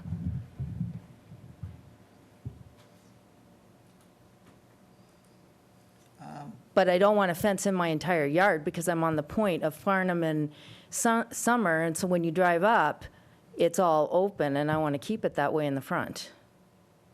No, we were never talking about anything in the front. It was really the difference between if you guys, Like you can see in that picture, the grass of my neighbors, that's like way away from where the back of the garage is going to be. Other side of the wetland. Well, because originally, what we were asking for was the wall just partially back. And now we want to incorporate the fence for the pool. I mean, I think you want the fence back there so that nobody goes back there and does anything back there, correct? Which wouldn't happen because who would be going back there on that property? The problem is that, the reason why we do what we do is because it's not you. We're not Right. saying that you're gonna violate the wetlands. But say in 3 years down the road, you sell this house, and there's no permanent barrier there, there's nothing to say that they're not gonna go back there and they're gonna do it. Well, That's why we want permanent barriers, so as people sell their houses, their properties, the next people will know that that's the barriers there, and there'll be wetland markers. this is like the perfect cliche of maybe this middle ground here.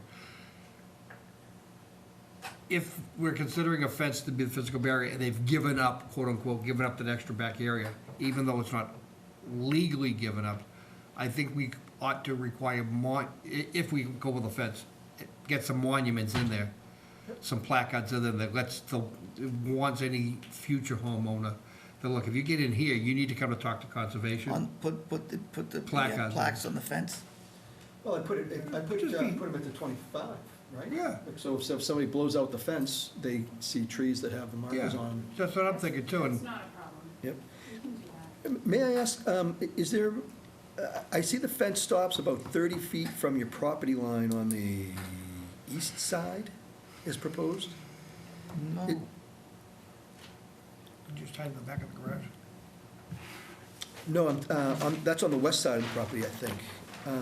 So as you go, I guess if you follow from where it says proposed fence all the way down there, it takes a 90-degree angle and goes towards the front of the house. And I see it's taking that 90-degree angle about 30 feet away from the property line. Is that right? Well, it's planning to go off the pool's going to be right, there's a deck there right now, so where that deck is coming out. And the pool's, it's not a huge backyard, and the pool's going to be back there. And my idea was to take the fence from the back of the house, so you wouldn't see it from Farnham in the front, and go around from the back of the house and down the property line and fence in that pool area to the garage. But without seeing any kind of a building, I can't even visualize beyond the pool area exactly where that fence is going to be. But it's got to be fenced in. We have small children, so, and Summer Street is an extremely busy street. So, you know, we came up with the idea of doing the fence along the tree line, maybe all the way down to Summer and up to the driveway somehow. Because I do have a circular driveway that is going to remain. Yeah, my focus, and I'm not, maybe you answered my question and I didn't understand it, but my focus is, so if you look at behind the proposed pool, the proposed fence looks like it's about 30 feet away from the boundary line on that side, is that right? Is there any reason why you're not taking it out closer to the boundary line? And the reason why I ask is, you know, if we are trying to, the fence, or the barrier has two purposes. One is to historically monument it so people, future owners don't go in there, but also that it's, you know, to prevent the current use of it for kids or football fields or anything along, you know, that way. So I was just wondering, is there any reason why you're not getting it closer to the boundary line? With Donna about the location of the fence and where would you like it to go, and she had pretty much stated to me that she kind of wanted it along the edge of the wood line. So that's why we didn't go completely to the back side of the property line in that location. Oh, gotcha, because it is, I'm sorry, I missed it. It is all wood all the way up to. Correct, Yeah, so. now I see what you're talking, yep. Okay, Right. I got it Clear now. shot. Yep. got Right. it. I don't have any other questions. No questions? I actually have a question now, now that I'm looking at where the fence is going. So the buffer zone is running right along this scalloped edge here, and then bangs a left, basically. So with the introduction of the fence, we have this tree line here. Is that going to be cleared from, you know what I'm saying, to the fence edge? Because that's in buffer. You were showing the photographs of the yard. Do you have anything of that area? I think I might. So the intent is not to clear any more additional trees at this point in time. You cleared all the trees that you intended to clear. All the trees have been That's cleared. okay. That's the backyard, so that deck is being removed and the pool's going to go in that grass area. So. And it'll Amy's be pool question- deck up to the back of the house, and then those tree line on the left is staying. But there'll be a fence in front of it. So, right there, perfect. So that we're not going into those trees. That was the question. So, as I'm looking at the perspective that shows the shed, Right, and look at the plan, and if I scribe a line off the corner of that shed up to the back of the house, which is just about where you're standing, right. that's where the fence will begin and run along the tree line and not cut any Yeah, more trees there's behind it. no trees, No trees in there. That isn't what the plan Yeah, shows. I think it is. No, it doesn't. No, we do, you're correct. We do show the fence going within the tree line. I was trying to coordinate where she wanted the fence relative to the plan, so, I see you saying, I was thinking that, just to make it a straight line back. actually, I don't think the tree line's accurate. On Well, the plan, I think the see, I photograph's think- very accurate. I Well, think maybe, this, but I you- think you know, this you can't- pine unless is you get an where aerial it scallops out. Picture of it, you can't. The pine is right on the edge of going down the hill where the garage is going to be. So this is sort of, oh, wait a minute, let's start this way. Okay, so we're looking, and it's, we're gonna go. Da, da, da, da. On the plan, I it think shows behind this, it. this area is where the tree line spikes out. Towards the future pool, right? Right. Yep. And so the fence would be slicing through that. Well, not or- necessarily, probably in front of it. Okay. Because it's close to the neighbor's yard on that Okay. side. There is a fence there already that you can't see in those trees. Condition, no more tree cutting. Okay, okay, I just wanted to That's a heck of a condition. make sure. I mean, I think it needs to be shown. Yeah, absolutely, accurately. Yeah. Because someday we might go out there and somebody's gonna say, hey, where are all the trees that are in front of that fence? Because we see them here on this plan. Yeah. And we'll be like, well, that's, wasn't the existing, it wasn't accurate when it was drafted, or whatever it may be. So what do you want to do? If the tree line is accurately shown on the plan, Mhm. then the fence needs to be in front of the tree line. And that's not what you show. Is there any possible way that we can possibly approve it the way that it's shown now, and if there's any changes, so if the fence goes in front of the tree line, maybe talk to Amy and see if that's okay, because that's really near the outside of the 100-foot buffer zone.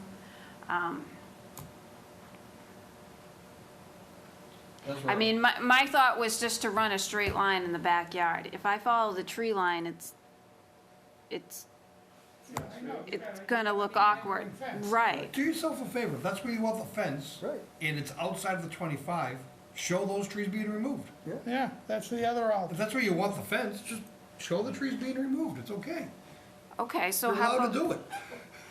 Well, okay, I do remember Amy was asking that she didn't really want it much more clearing on this, if I had the right project in mind. But I think you would maybe talk about the different side of it. Yeah, I just wanted it to be clear that we have a fence slicing through a tree line, and what do you think next, that the trees inside the fence are going, and that wasn't discussed? So if they want to place the fence and go through the trees and leave the trees, that's fine.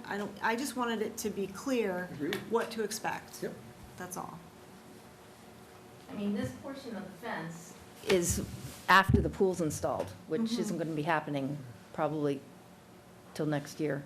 It's called, what it is, that pine, Right. while it's small and manageable, get rid of it now before it's a problem.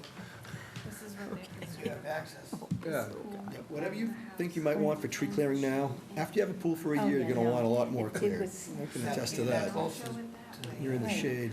I still think they should have put the wall and then put a fence around the pool. Okay. I think it's still cheaper. But the fence is Huh? like the Look at last the stage pool. of the project, like I. Just put a fence, Have- we'll see where the brown is. Everything else would be I don't done even know before what the that is. fence The fence company And is just even go at the called end in of the to house. say, hey, this is where we're going to be putting the fence. Probably privacy fence. Huh? That's probably privacy screen. Well, if they put a fence all the way around here, and then put the wall in the back, they can leave this open, they don't have to touch the trees, they don't have to pay for trees, they don't have to pay for fence, they don't have to pay for, Economic feasibility is not our job. well, okay, We can point it out as a, I can put it out, but they won't believe me. No, we believe you. I think the fence is just important because there's small children All right. involved. Well, And she why can't wants to they have a put a safe fence- place for them. Put the fence at the end of the house, like they're showing. and connect to that brown line, whatever that is. Right, that wouldn't close the pool. Correct? Around the Right. pool, yes. All right, and then put the wall that we asked for in the back, and I think they would still save money. Why do they have to put a fence out here? And they don't have to cut any trees either? I don't have the answer to that I question. mean, I'm just, But the stone wall is gonna cost quite a bit of money. no, not as much gonna as be that the wrought fence iron is, fence. not as much as that 5-foot steel fence is gonna cost you. When to see, the interpretation of a farmer's wall seems to have taken on a new meaning. Well, I'd have to hire somebody to do that, and I think that that would be cost prohibitive to have a stone wall installed when Explored there's it. never been one, and it's. Okay, you do what you want, it's your property, but I would say, I would at least get an estimate. Because you're talking an extra 100 feet. So our of- job here is a physical barrier. I know. Is it a fence or is it a wall? That's really where we're at, and it doesn't, the financial part doesn't come in. I'm convinced that they can put a fence in, even though they're giving up more area that they could otherwise use. They can put a fence in as shown. It's gonna require some trees removed, which is allowed up to the 50, which is where that corner turns anyway. So he gets that area across the back that they wanted. And I think we get some placards in that simply say conservation resource area. I think it accomplishes what we would normally want. I'm comfortable with that approach based upon where we're at and what's going on here. It's just as long as what happens out there meets what we see on the plan. That's all I really Right. want, is the plan to be accurate. So if in the end of the day, there's gonna be an as-built for this, the as-built will show where the tree line is at that point in time, and the fence will be where it is, as long as there's not some modification request. And if there is any changes, we'll be back. Okay. No question. Okay, motion, Move to close an issue in 21? Second. all those in favor say aye. Aye. Opposed, and that's unanimous. Thank you. Thank you.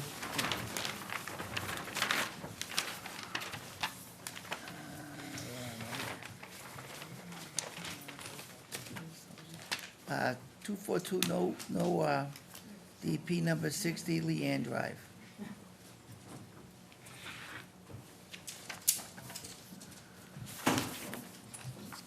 Commission will recall issuing a positive determination of applicability for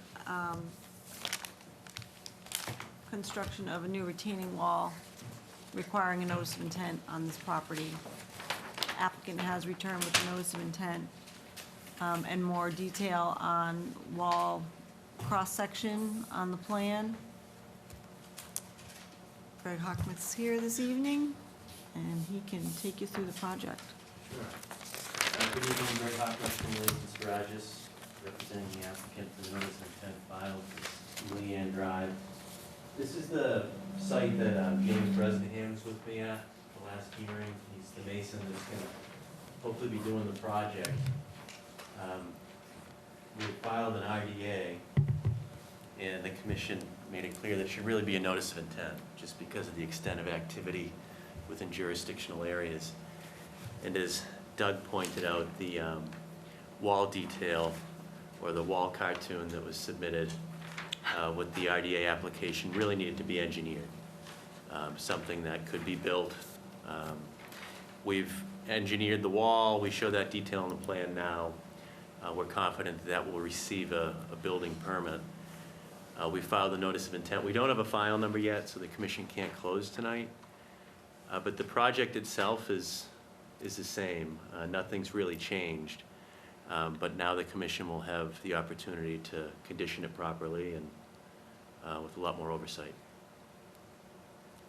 I'd be happy to go through it, but it's a really soft area. I think the original wall that was constructed wasn't constructed properly. It's settling, it's failing. So the intent is to construct a new wall in essentially the same location, using all of the same materials that are there. They're gonna have to bring in some additional materials, but they're gonna utilize what's there to the best of their ability. Most of the work can be done from up top, but because of the size of some of the stones, Mr. Bresnahan did want the ability to get down at the base of the wall if need be.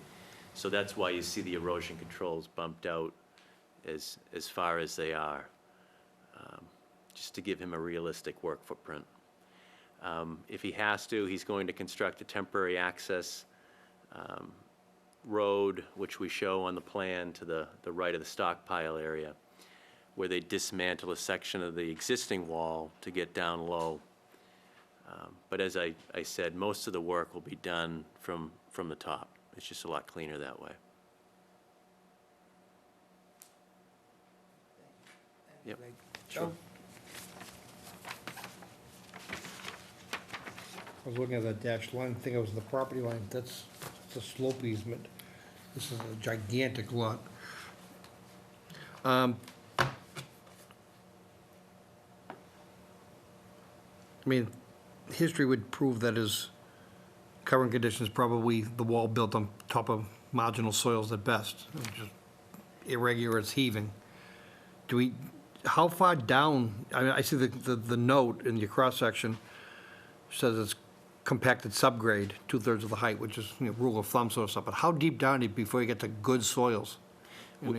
No soil testing's been done. It's gonna be something that's uncovered when they dismantle what's there. And they're gonna have to remove as much as they need to remove to get on something stable, and then just bring it up to grade with something that will be stable. So what I'm looking at are spot shots between the wall and the erosion control in the 86, 87 range, right? And I'm looking at spot shots down at the resource area itself in the 79 to 80 range. So you really only got 6 feet of slope.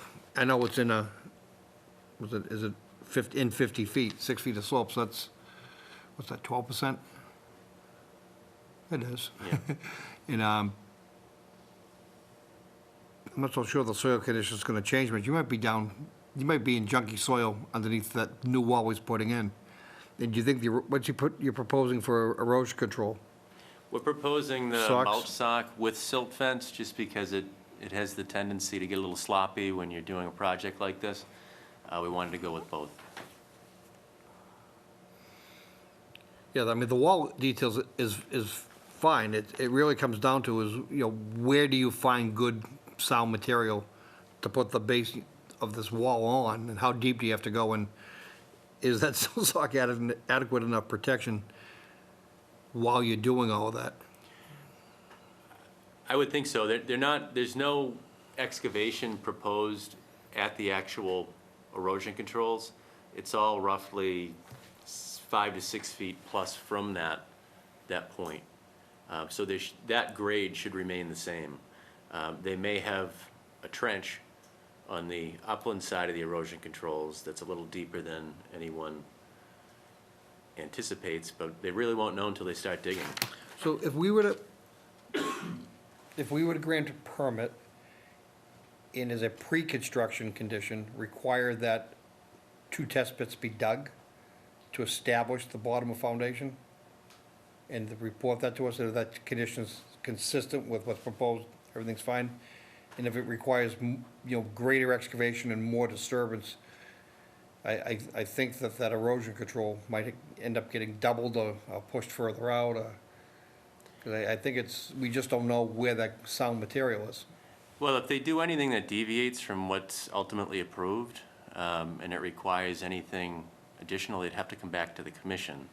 You got rocks, you're digging a foundation, you're digging the base. You don't want to wait 2 weeks or wait, Yeah, I think a pre-construction test pit. But the problem is, you won't know the extent until you start dismantling some of that wall. You don't want to do a test pit next to it. We need to know what's beneath it. And regardless of what's beneath it, they have to bring it up with a stable base. It really doesn't matter what's there. That's why I asked the contractor when he was here, If you really wanted to do the job. because it's wet. Did you ask him that? I did. It is wet, but the reality is the wall's failing. They have to do Yeah, they something. gotta do something, but like Joe says, you gotta dig to China to get the hard pan. I mean, the soils out in this area are really marginal, horrible. I mean, it's not like you're either gonna get to glacial till, great if you do, or you're gonna get into peat all the way down. and junk. So this is gonna require monitoring. It's gonna require reports. If additional erosion controls are required during the construction effort, they'll be installed.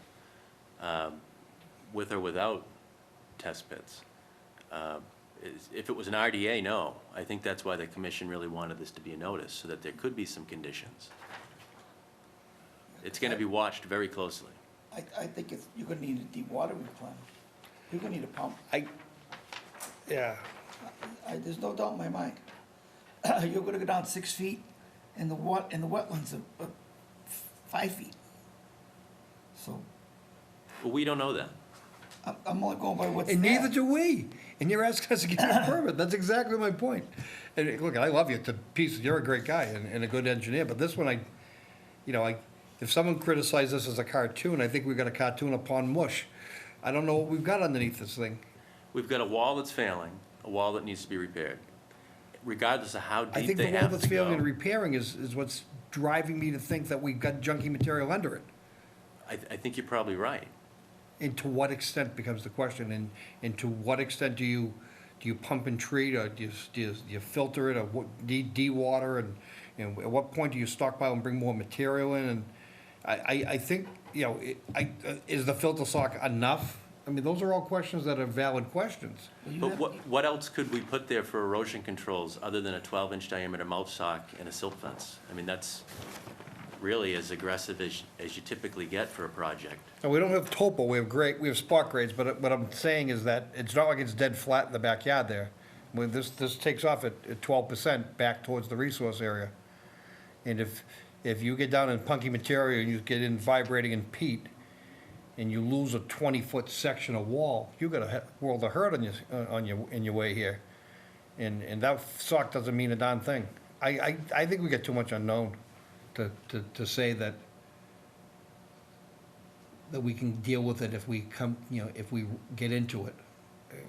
I think that even one boring, if it's not a test bed, you need to know what you're putting this wall on. Well, I don't know that, if you're gonna require testing, I'm not sure what one test pit would tell you. I mean, it may not be a Tell me representative. infinitely more than zero. But regardless of what's there, it has to be built up with something stable. The wall has to be fixed. We've got a wall detail in place. If they have to How go. long's the wall been there? I Leanne was built in the 90s? 90s, right? Yeah, who knows how long it's been dilapidated? It could have been dilapidated 15 years. They're not gonna build a new wall on something that's not stable. If they need to dewater, they'll need to dewater, just like any other project. They're definitely gonna have to do all, there's no doubt in my mind. And if additional erosion controls are needed, they'll have to be put in. The problem is, Greg, that's why I asked them to do a boring or a test pit along the wall. But how are you gonna do that? Well, do it alongside the wall. It's gotta be whatever is in that area, excuse me. If the wall, if you're gonna excavate, say 10 feet, if you're 12 feet to dig a test pit, I'm sure the soils are gonna be the same. But to dig that test pit, you're dismantling a section of that I'm wall not, because no, we I'm need not, to. I'm saying soil, I'm alongside the saying, wall. I'm not, yeah, I said test bed earlier, but at this point, I'm saying you need to do soil exploration that See, that's a tells good you what you're picture. encountering. You can get in there with a mini track, split spoon auger, and you could do borings, you could punch in, for half a day's work, you could punch in 4 borings on a small little mini and get the results and the answers that you need and we want. I think that's overkill for this project. To require a split spoon auger? Well, it's twofold. I mean, Or you could dig a test pit, but I agree, the conditions there is You gonna can't create get down there with a machine until you build a road. Agreed. the problem is, not in defense of the contractor, I don't know how he's bid the job. I mean, if the job, he's thinking, 4 feet of stone base, ends up being 15, that's a lot, that's a major expense. Not to mention, the construction of this wall is gonna be slow. It should be slow to keep it clean. Yeah. Especially if it's gonna hit water, which I know he's gonna. Based on, I know what's out there. I mean, I've seen that subdivision, if it was in today's standards, probably wouldn't have been built. It's there now. It's there, I know It it's needs to there, be we gotta fixed. deal with it. It's like we dealt with the septic system, that needed a helicopter to go put the material in. But I agree with Joe, I mean, you know, the dewatering, and it'd be nice to at least know how far you're gonna go deep. I mean, you could, if that is all peat, you can go 20 feet. But I don't want to get lost in, you know, auguring and test pits or anything. What I'm really looking at is protection of the wetland. And what's proposed right now is a silt sock With trench silt fence. with trench silt fence in, but no dewatering plan, no knowledge of if it's if that sock's in the right location, 6 feet to give him room to work. Well, what if you need 10 feet to work because you're into crappy mud? And where do you dewater to? I mean, that's the stuff that's missing here.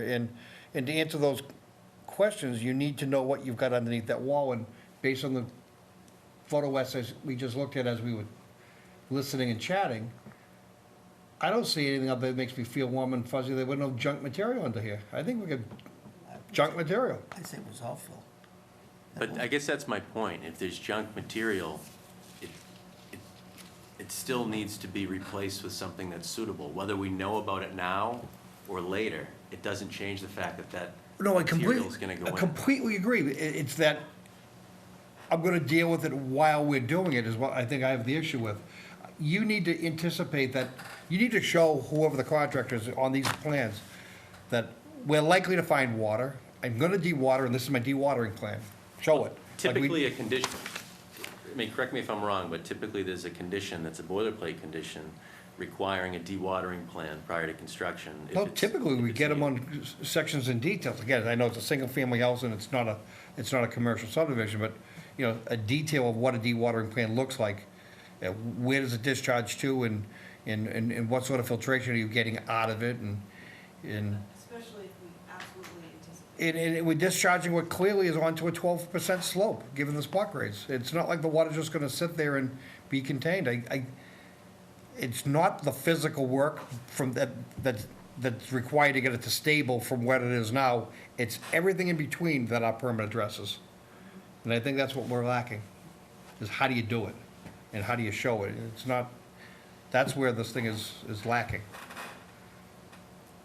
So again, I guess my question would be, how do you get a machine down there to do the test pits that you're asking for? Because you're not gonna do them by hand. And you're gonna have to make a mess to do those test pits. And you're gonna be installing erosion controls to do so. I mean, can we just start with go to the Soil Conservation Service, what natural soils are out there? Because the bottom of the slope is probably natural. Find out what the parent material, in a Well- global sense, is expected to be. It doesn't, I can tell you it doesn't call out for peat. I can tell you that it doesn't call out for 12 feet of peat. And I don't know that we can hang our hat on the soil survey. You know, especially.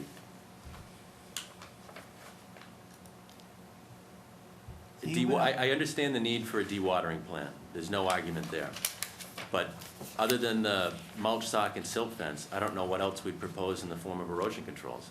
Again, it's gonna be monitored, it's gonna be watched. If there's an area that needs additional erosion controls, they're gonna be installed. Has he given us, and I hate to say it, I wasn't at the early hearing, so maybe a lot of these things I've raised, I didn't realize you would ask for test pits. And I don't mean to be repetitive, but, you know, do we have a construction sequence? Is he proposing to do, you know, no more than 10 feet at a time and to minimize the exposure and No, leapfrog his way down? There's been nothing to that level of detail submitted. That's gonna be contingent on what he runs into.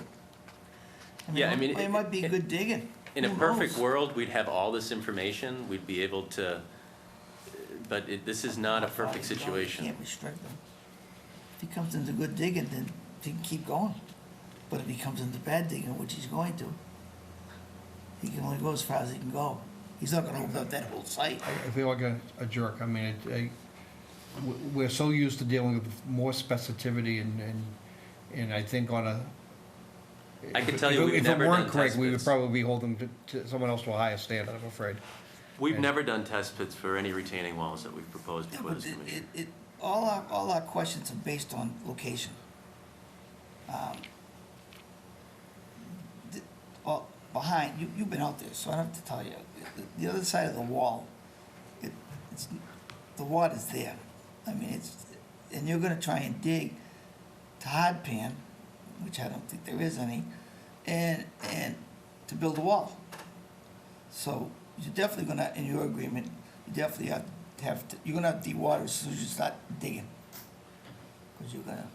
Have you determined why the existing wall is built? It wasn't constructed properly. I think whether or not it's on an unstable base, we don't know. But you look at the wall and the way it was built, somebody just stacked some rocks up, and over the years, they've been patching it up with concrete. It looked like a landscape wall. Somebody just piled boulders up and then graded the edge of it. They put the boulders up and they filled it, and filled as they went. Right. That's what they used to do back then. I'm all set, go ahead. Yeah, I'm all set. Like I said, you don't want to do a test pit or do a boring, that's their peril. But we should have a dewatering plan. You want to see, well, Well, yeah, you mentioned it's- monitoring too, right? You know, the You thing make- is, you have probably about 8 feet or so between the wetland elevations and the grade at this wall. So, you know, the water table is probably down 6 feet. I agree. And even down in the wetland, I mean, we had an A layer, we had a B layer, and we had a C layer. We weren't augering into organics down to peat, and that was on the wetland edge. So I would find it hard to believe that above the wetland edge, there was a peat deposit. Okay. So we'll give, you don't want to, we give you that. How deep were you getting? We're just looking at the upper 12 inches of the Upper 12 soil. inches, yeah. But, I mean, this is with a shovel and an auger. But if we had more than 8 inches of organics, that would be a hydric soil, but we documented an A, B, and a C with a very thin O. And that was at the wetland edge, 50, 60 feet from where this activity's occurring. The base of them rocks, when he goes to pull them out, are gonna be like a giant suction. If there was peat, I mean, the pool would probably be sinking, the house would have cracks in the foundation, so I think there is a stable Yes. base under there. I'm just not sure they achieved that stable base for the initial As long wall. as it- As long as It it's. does. That's why we have, It does? that's why we have bonds. Okay, so This it must be in the project water came to table. that same meeting that I told you about. We're gonna have to submit a dewatering plan, there's no Small project question. with- yeah, you think you're gonna have, the house has got one. We don't have a file number These anyway, guys- so we certainly they have time to want do that. an excavator with Yeah, the neighbor's has to be yard, continued, 2 so- houses across, and at 315, and they're going by handshake to do it. And I can talk to Mr. Bresnahan, and I can ask him to put together a construction sequence and let him know that the commission, The president is the client, your owner, or is he the contractor? he's working for the property owner, he's the contractor. contractor. I He's the think it's mason. Celtic Masonry. Yep. He was here. Yeah, he was at the last meeting.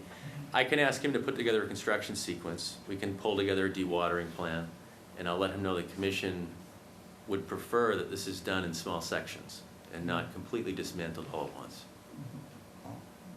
I think the site is gonna dictate what he's gonna do. I think you're right. If it's good digging, I hope he does it in the day. I know he's not, but I'm just saying, but, to tell him they're gonna do 20 feet a day, it's not fair to him. But, we can condition it that the dig, will be warranted by the existing conditions as he's going along. Because I don't want to open up the whole site and then we have a, No, I think I heard it stated earlier, but I'll make sure, because it'd be unusual for smaller site, smaller house project.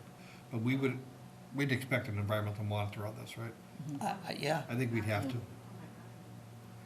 Do you mean more than erosion control? Well, I mean more than erosion.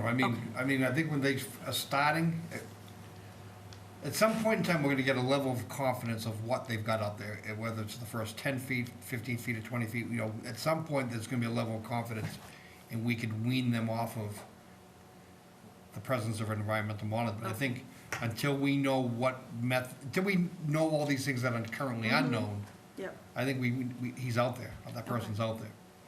okay. And then once we good sound bottom, we know where it's at, we know where the water's at, we know how we're treating it, pumping and treating it. Then we make a different decision that we, periodic visits. Since you- How long is the wall gonna be? The plan's 10 scale. maybe 60, 70 feet. Yeah, I think it's probably about 70 feet. Wow. So what is gonna happen is you're gonna take, well, whoever's gonna be doing the work is gonna take a section of it. And what is gonna happen with the old wall? So they're gonna reuse as many of the stones as they can. Some of the stones are too large to maneuver from the top, and those are the stones that are gonna have to be pushed from the bottom. But there's also concrete around these stones as well. Just That's cement, right. That's water, just water. That's Water, just okay. dressing. Oh, okay. Yeah, but we'll make sure that the contractor understands that any fill used needs to be clean, and that he can't utilize any mortar that falls off as backfill or anything like that. That'll be removed from site. Now, he's gonna have stone on site and stone base on site when he starts? I would assume so. And that area that you have marked as the stockpile area is gonna suffice? Well, we showed a stockpile area because we know the commission always likes to see one, but the reality is that'll be moving as the project moves, because he's gonna need to access the wall from that point at some time. So wherever that I know stockpile that. area I know is, that. it'll be protected so that there's no sedimentation into the resource areas. Right now, it's a maintained landscape backyard, it's very flat, so plenty of room to stockpile. Okay. What's that? Sean? Nothing else at this point. Doug? All right, so we're gonna motion to continue. Anyway, yeah. Second, someone second already? No, you did. All those in favor say aye. Aye. Opposed, and that's unanimous. Thank you. Thank you. All I got to say is I'm glad I'm not doing a job. And you're a ballsy contractor. I'll try anything once, but not that. Yes. Dana, just to address you very briefly about the Columbia gas, because he's stuck around. What's that? Can we allow Dana Altobello just to address you guys about the Columbia gas? Ah. Just real briefly, Yeah. before we do 16? Yes, Okay, all right. okay. You too, Frank. The next one is gonna be 1210. No, We'd like to. what do we do about the enforcement order? Which one? The 456 Summer Street. Do we still need that? No, because no, did we close on that order? Did we close Yeah, that we hearing? just Close on that, We yeah. closed on the hearing, okay, so So we're gonna close, we can lift lift the lift the enforcement order? enforcement So we need a order for motion that, to lift the yes. enforcement order on 456 Summer Street. So move. Second. All those in favor say aye. Aye. Opposed, and that's unanimous. The next one, enforcement order. You might take something out of order, right? Yeah, Yeah. was hoping to. Just allow Dana Altobello to address the commission very briefly about the Columbia Gas. Well, come on up, Dana, and give us a brief, just a brief You have an order rundown. to go out and re-inspect, and you're here to tell us that, and Yeah. you need us to help with that schedule, right? Exactly. I submitted kind of a draft notification of proposed construction activities for what they basically want to do is do compliance checks on all of the different service lines that were abandoned last fall, just to make sure that all the proper procedures were followed. There was, as you know, there were a ton of people out there working very quickly and hard and trying to get as much done as they could. So they just want to make sure that there were no mistakes made, and they're committed to checking every service line that was abandoned out there, and part of that. What does that entail? Excavating, or is it Ideally, it'll be done within the house. They can go through the old gas line, where it penetrated the foundation, do the inspection from there. That's the best case scenario. I think they have an estimate on about 20% they won't be able to access inside of the house either from owners that don't want them in there for some reason, or it's just not, Wouldn't you want it? I know.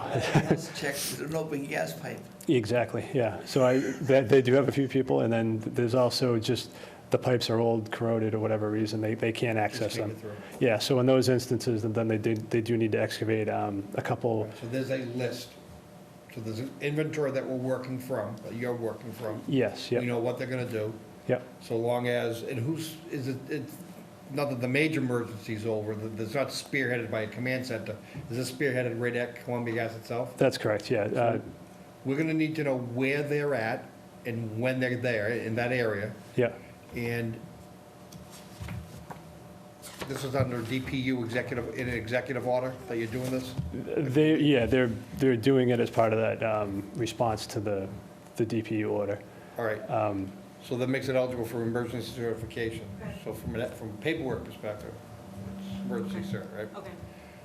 But I think on that emergency cert, what we do is the things that we stated on the original emergency. That was actually one question I wanted to ask. It could be either, there's actually an exemption in your bylaw too for maintenance on existing lawfully located gas services, et cetera. I think of the circumstances of what we're talking about in the overall global realm, I don't think you're gonna get exemption from anything. Okay, I just wanted to bring it up and make sure we're using the best method. Right. But what we did on the last workaround, there was certain generic protection Okay. measures that we All put right. in place. We wanna make sure that's attached to the Okay. emergency cert. I went to Jamie's house first, right? Okay.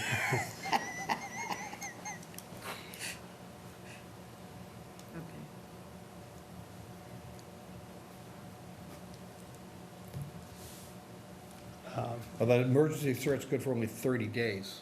That's correct. They'll, or at least last time, they gave us another 30 days if we needed it. Okay. They expect to be done sometime mid-November, so that 30 days should be probably about okay. right. So you all set? I didn't mean to drive that bus, but I'm getting tired. That's okay. Does that make sense to you guys? drive if you're tired. We don't want tired bus drivers. Okay, so just so I'm on the same page, I'll submit a request for an emergency certification with the same, kind of the same language we had last year with we'll go through our typical procedures, how we're gonna have erosion controls, the excavation, kind of the way I laid it out in the notification letter today, and then. And we know that it's probably the rare instance where that even comes into play, but if it's in Right. place, it's there and you need it. Exactly, it's there. it's a recipe to follow if we need it. Okay, Okay, great. I'll get that over to you, Okay, Amy, great. and All right. let me know if you need anything else. Okay, thank you. Okay. Thanks for sticking around. Thank you very much, have a great All night. right, thanks. Now, the next one is 242 1692 12th and Audrey Street. I have to accuse myself. And Tammy, do you want him to speak first, or them to speak first? Or you to speak first? Who's gonna chair it? You. You want to chair? You've been involved in this from day one. Sure. I handled it. I'll take that. Yesterday, I don't All know right, that. thank you very much. Sure. Thank you. Great.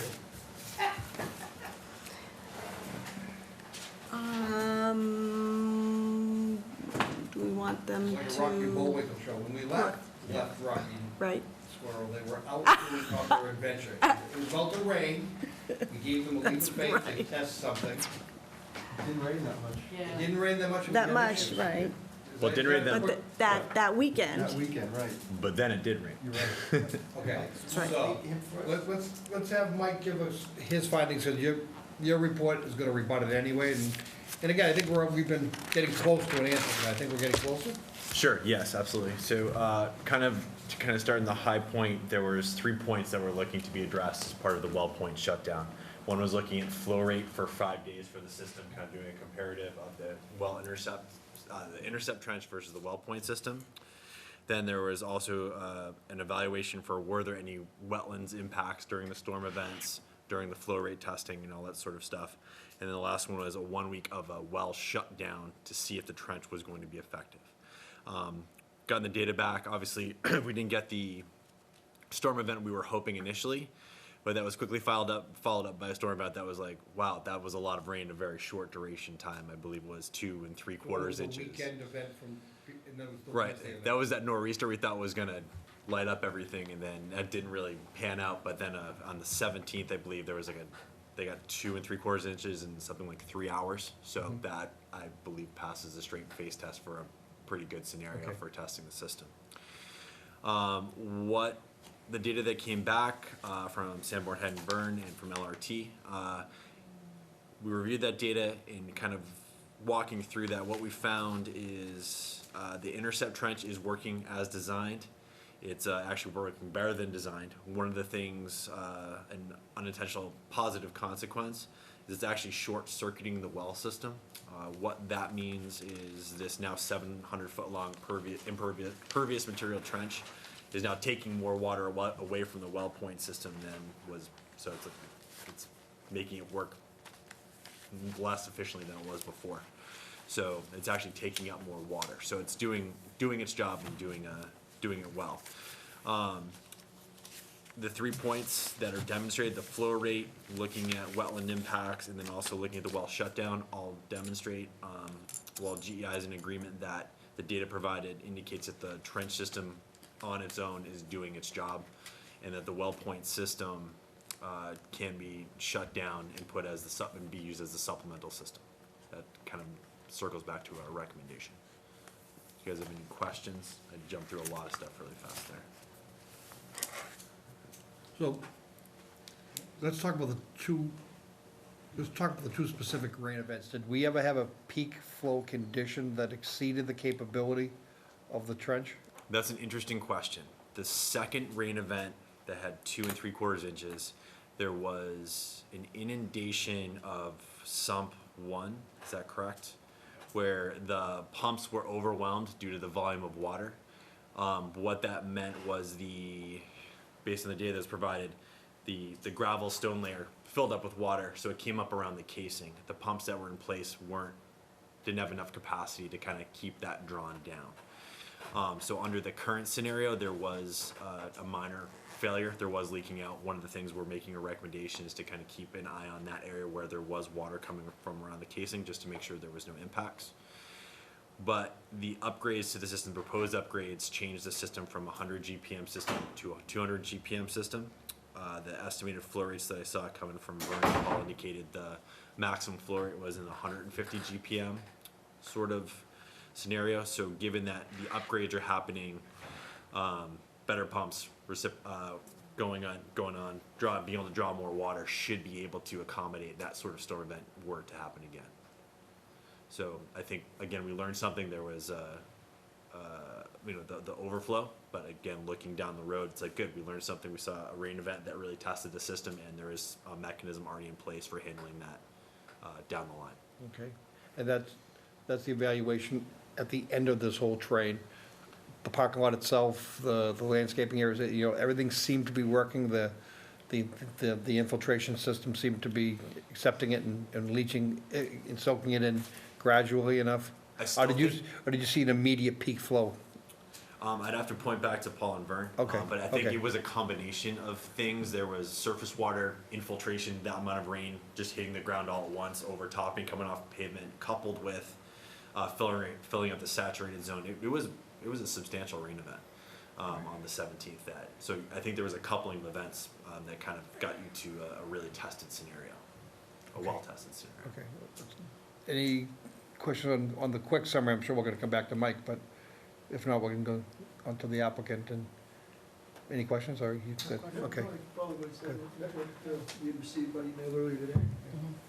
I apologize for going to Mike first, but I really like to hear our perspective from our representative. And Absolutely. And is there agreement with generally, or if there isn't, could you point? We basically agree with Mike's summary. I mean, we conducted the test as we had described it the last time we were here. I mean, did the 5 days of relative flow rate measurements between the two systems, the well point system and the interceptor trench. And as Mike mentioned, that the interceptor trench is actually doing a very good job of drawing water away from the well points, and to the point where the interceptor trench is doing 98% of the collection of the water, and the well points are basically rendered ineffective. And so, you know, the other point is, you know, Paul McManus did do his 3 inspections, beginning, middle, and end of that week shutdown after the well points were turned off. He did not see any impacts to wetland vegetation and no new seeps, so that the interceptor trench is working.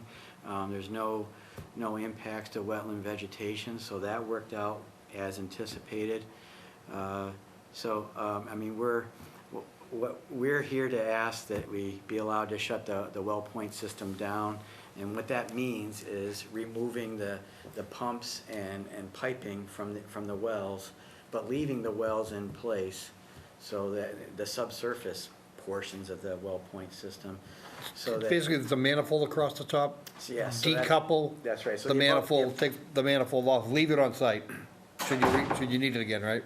Yes. Or it can be, or it could be removed from the site, but mobilized quickly back again within 48 hours if we ever needed in an emergency to reactivate the system. So I think it could go off-site because I know that Paul could get it back very quickly and get it set up again. So, I mean, the short of it is we're committed to, if that well point system ever had to be reactivated again for whatever reason, you know, it could be because the wells are still in the ground, and within 48 hours, the pumps and the above-ground piping could be reestablished and reactivated. Okay, so most of this conversation is focused on the volume of water and how it's moved around.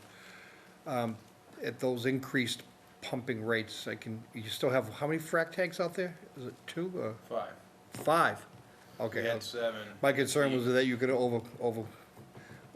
Yeah, the difference between treatment capacity and storage capacity, right? And so the frac tanks address the storage capacity, but with our modified system, we, as we indicated in our letter to Mike, we're increasing that flow rate to account for now what we've learned and what we would consider a very intense storm.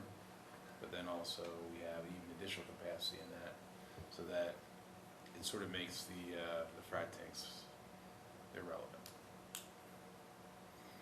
That was my point. So did we see a degradation in discharges out of those? A degradation, we It didn't was see. the water quality? No, we did see with the increased flow rate, we did see a rise in the turbidity, but it still was half of what our discharge allowance was. Okay. The pH, we saw no effect on the discharge on the pH with the high flow rate. No effect? No Is it change in the, we achieved. Not a lowering?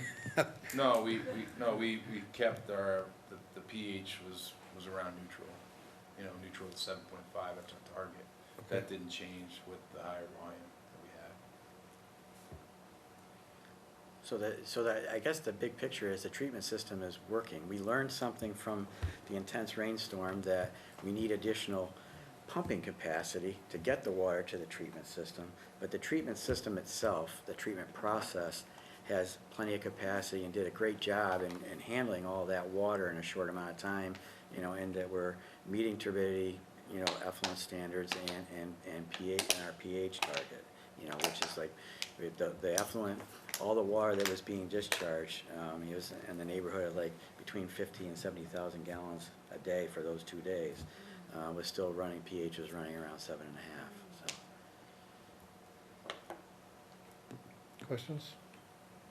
No question.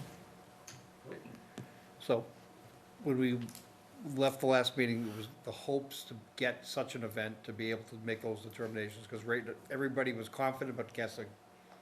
Very confident, but, you know, not certain, but now we are certain. Mm. So, what you asked at the last meeting, we weren't prepared to answer, was to decommission the well point system, and now you're formally asking that question. That's correct. And Michael, I mean, from what I'm hearing from where I said, it sounds like that's a reasonable request at this point. And, so long as we still, and make sure we're clear again, you could describe better. The well points are staying in the ground. Yes. They're gonna be, the manifold taken, decoupled, taken off, each of the well points capped, just to Capped. keep them clean. Your power will still be there. Your pumps will be there, just simply not used? Are you taking the pumps I out? believe we're gonna take the pump off site. Take the pump off site and the header off site. Yes. And the pump is an it's an air pump system, right? Yeah, it's a pump that So basically when it leaves suction. site and it's on another trouble site in Rhode Island, how do we get it back that if it is in fact needed? Are you looking at a permanent decommissioning? No, we're not requesting that at this time. The well points are in place, and that's really the hardest thing to install of the whole thing. We have we have like 20 pumps. Okay. So it's not like it's just the only one we have. Okay. So there's, our shop is in Leominster. It's not like it's that far away. So let me ask you, given the rain event that we've gotten, and never mind that, ambient conditions, the cutoff trench is working, it's pumping it up, it's treating it, it's doing an adequate job. In a severe rain event, the additional pumping was still working. You didn't need the well point system to keep up with it. We didn't. No, we, Is that a good assessment? That's correct. Questions? I think we're there on the well point system. Can Yeah, I go ahead. just have a question? So the sumps, the two sumps in the interceptor trench will have each one additional pump? Yes, it has a backup. That's what our design is. It's So there's going- gonna be three in each, is that So right? we had, in the original design, we had one primary Yeah, in two sumps and one backup. Now, what we've proposed, based on what we saw, is we actually increased an additional primary and additional backup. So basically, we have 6 pumps. 6 pumps total, Yeah. okay. And so we made that recommendation, NRP, they approved it, and we already are making the changes to the panel and all Okay. the system that's gonna be in place. Okay. And then, so in terms of tanks above ground for storage and treatment, how many? We're not having any tanks anymore. Everything's being moved inside, so we do have tanks, but not in the way that we have it now. Okay. The system that we had in place was really there to basically, when it was an uncontrolled construction environment where we had water from all different sources. Now we have everything basically being routed through drainage structures, and now we have the interceptor trench in place. We're basically collecting it from one point. Now it's a precise engineered recovery system, and so that's actually going into treatment tanks. There are tanks, but they're not meant for storage. They're meant to process and treat and go. That's what it is. Treat and go? Yeah. And that's There's two two in the garage? in the garage. For treat and go, Yeah. okay. So that was in the plan that was submitted. I forget. Okay, when I it just was. wanted to Yeah. get refreshed. And then for discharge of the effluent, how has that been done and how will that be done moving forward? So this is a design engineered system. So everything is like what it is now, but it's actually a step above. We have some telemetry, we have some alarm conditions that are in place. So we have some protocol in place for high levels in the tank, so there's not an overflow. We have, we have electronic controls in terms of measuring the flow rate and all that stuff that's all tied into the panel. So we have all these things that are there. We also have instant notification if we do have an error that's there. And we have the provisions to have on-site management of it on a routine basis. This is a more finely tuned system than what we have there now. Okay, And we have the ability to have someone respond within a short period of time, okay, either on-site or within, an hour away. okay. So can you speak, Yes. In place, or is That is part of the permit, that is part of this proposed system, yes. Okay. But to Amy's question, I guess, I mean, the discharge, is that changing from what it's doing now, the point of discharge? And is that kind of what you were driving at? That was my next question. What does the physical outflow of the discharge water look like? 'Cause aren't we were doing it through silt bags, weren't we? Right. Flock blocks first, right? Right. And, yeah, go ahead. Yeah, so that was put through a soap bag. Right. That's a temporary measure, but what we did in our system is that we actually basically moved that degree of filtration in the garage.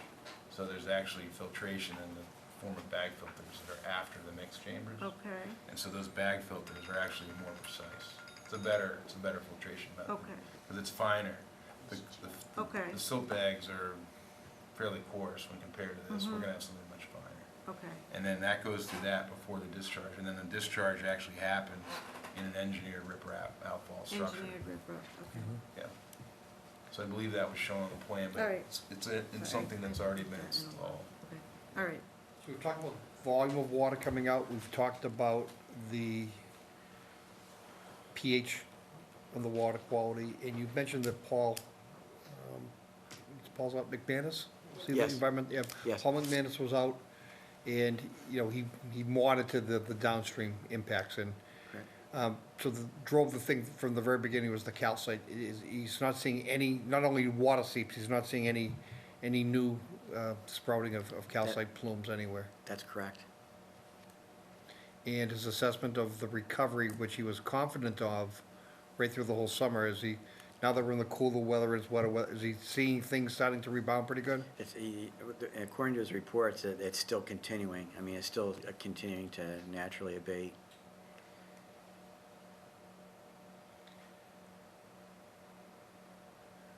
Okay, any questions on any front? And I know you had some concerns with the downstream calcite. Does that answer that for you? Right, yeah, it does. So, I think Mike, GEI recommended that perhaps that Ecotech continue their monitoring of the wetland down gradient of sump 1 for potential impacts. How long does that look like? I was gonna say, I mean, my understanding is Ecotech is continuing to monitor, like currently. Yeah, They're per the original monitoring plan, Okay. yes. All Just right. as part Okay. of their I have monitoring to schedule, read my that thought again. is just Okay. to I suspect Paul would Okay. already be looking at it. All right. But just to Okay. make sure as a point, but. All right. What I Okay. think that's before us, the attorneys can be disappointed. You guys accomplished more than when he's here. Oh, no, you are here.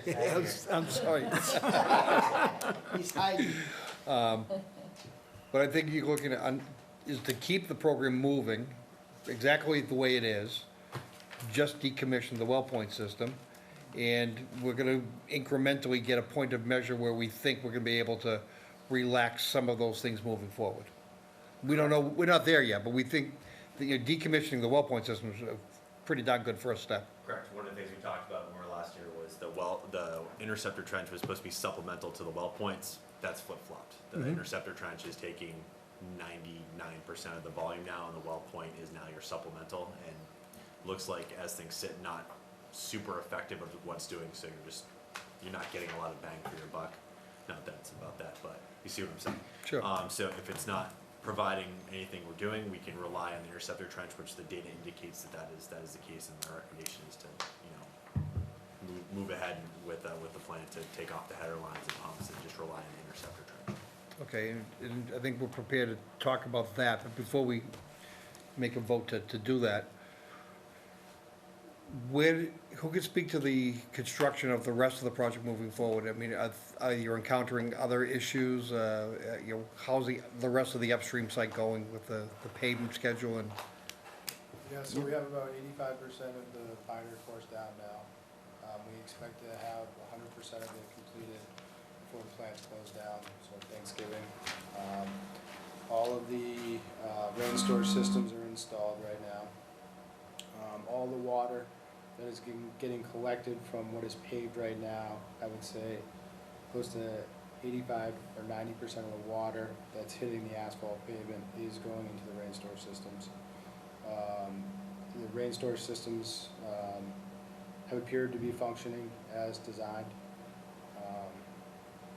And we're just continuing on with site work at this point. Primary reason of asking was to understand how the things have progressed, but also, though, any water that's getting into that infiltrating layer through the rain source, the lion's share of it's already there. And what we saw in that storm is gonna be indicative of what to expect, even as this thing continues to get built out upstream. I think the impacts have been seen. I think it was a good initial test. Obviously, the monitoring will continue, but I think you're exactly right. I think it's a good test to see what might be coming down the line. Do you guys have anything else to? No, that's it. So do we need a motion or anything? Motion to allow them So we're to, still working under enforcement order. Right. And the enforcement order is specific to implement various aspects, including the welfare system. So I think we need a motion to allow them to. to modify the enforcement order to allow them to remove the header and the pumps for the, Well point system. well point system. So moved. Second. Motion made and seconded. All in favor, say aye. Just one, ahead. but this is for the purposes of it's temporary and this is not a permanent solution. That is correct. Yep. Yeah, so we're, So they're not gonna move it off to Dubai or anything like that. It'll still be very close to us. did you No make, I Dubai? think I used the phrase decommission. Did you use that in your motion? Because it's probably not decommission. I did not, that's a big word and I Yeah, did not use that We did not use word. it, okay. I didn't think so. Nope. Motion made and seconded. All in favor, say aye. Aye. Opposed? Great, Hurdle cleared. thank you, thank you.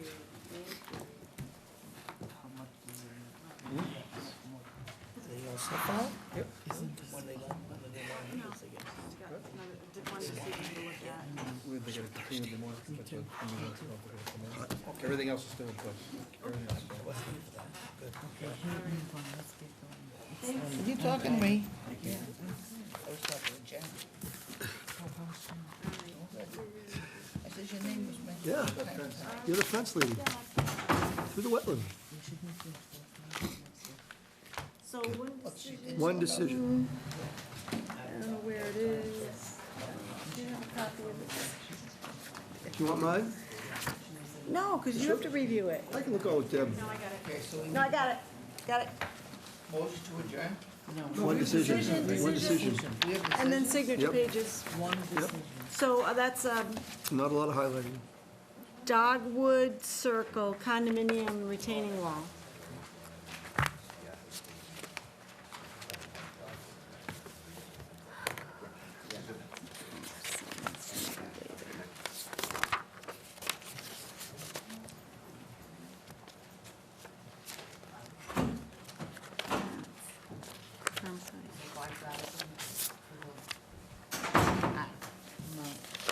I don't know, I'm still getting the hang of that. I don't think I was at this meeting, so I know nothing about it. Five is fine. For what? Dogwood? Oh. No, we need one. Yeah.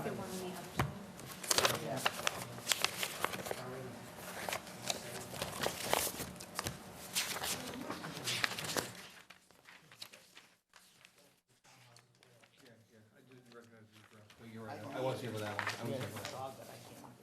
No, because they wouldn't have signed it. This one had all the. I got one. Yay.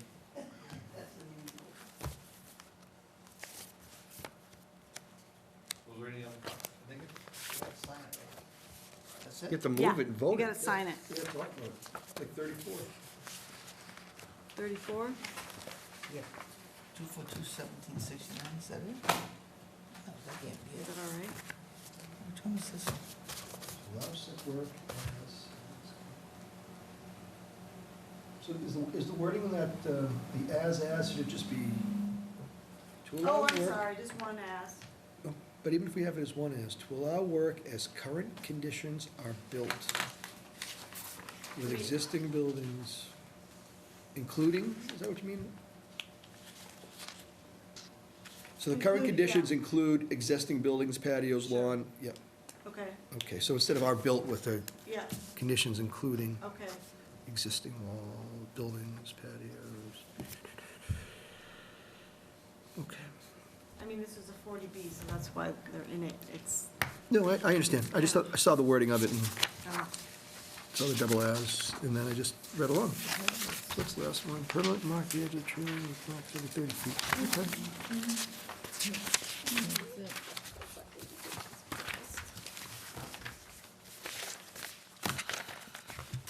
We're gonna require an as-built on this?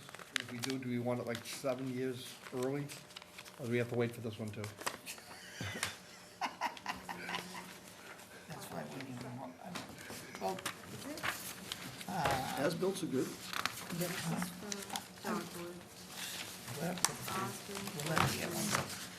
oh, I got it, never mind. It was, never mind, sorry. I'm all set. Any questions? You good? 5,000, okay? Yeah? Yep. Yep. Okay. Deb said.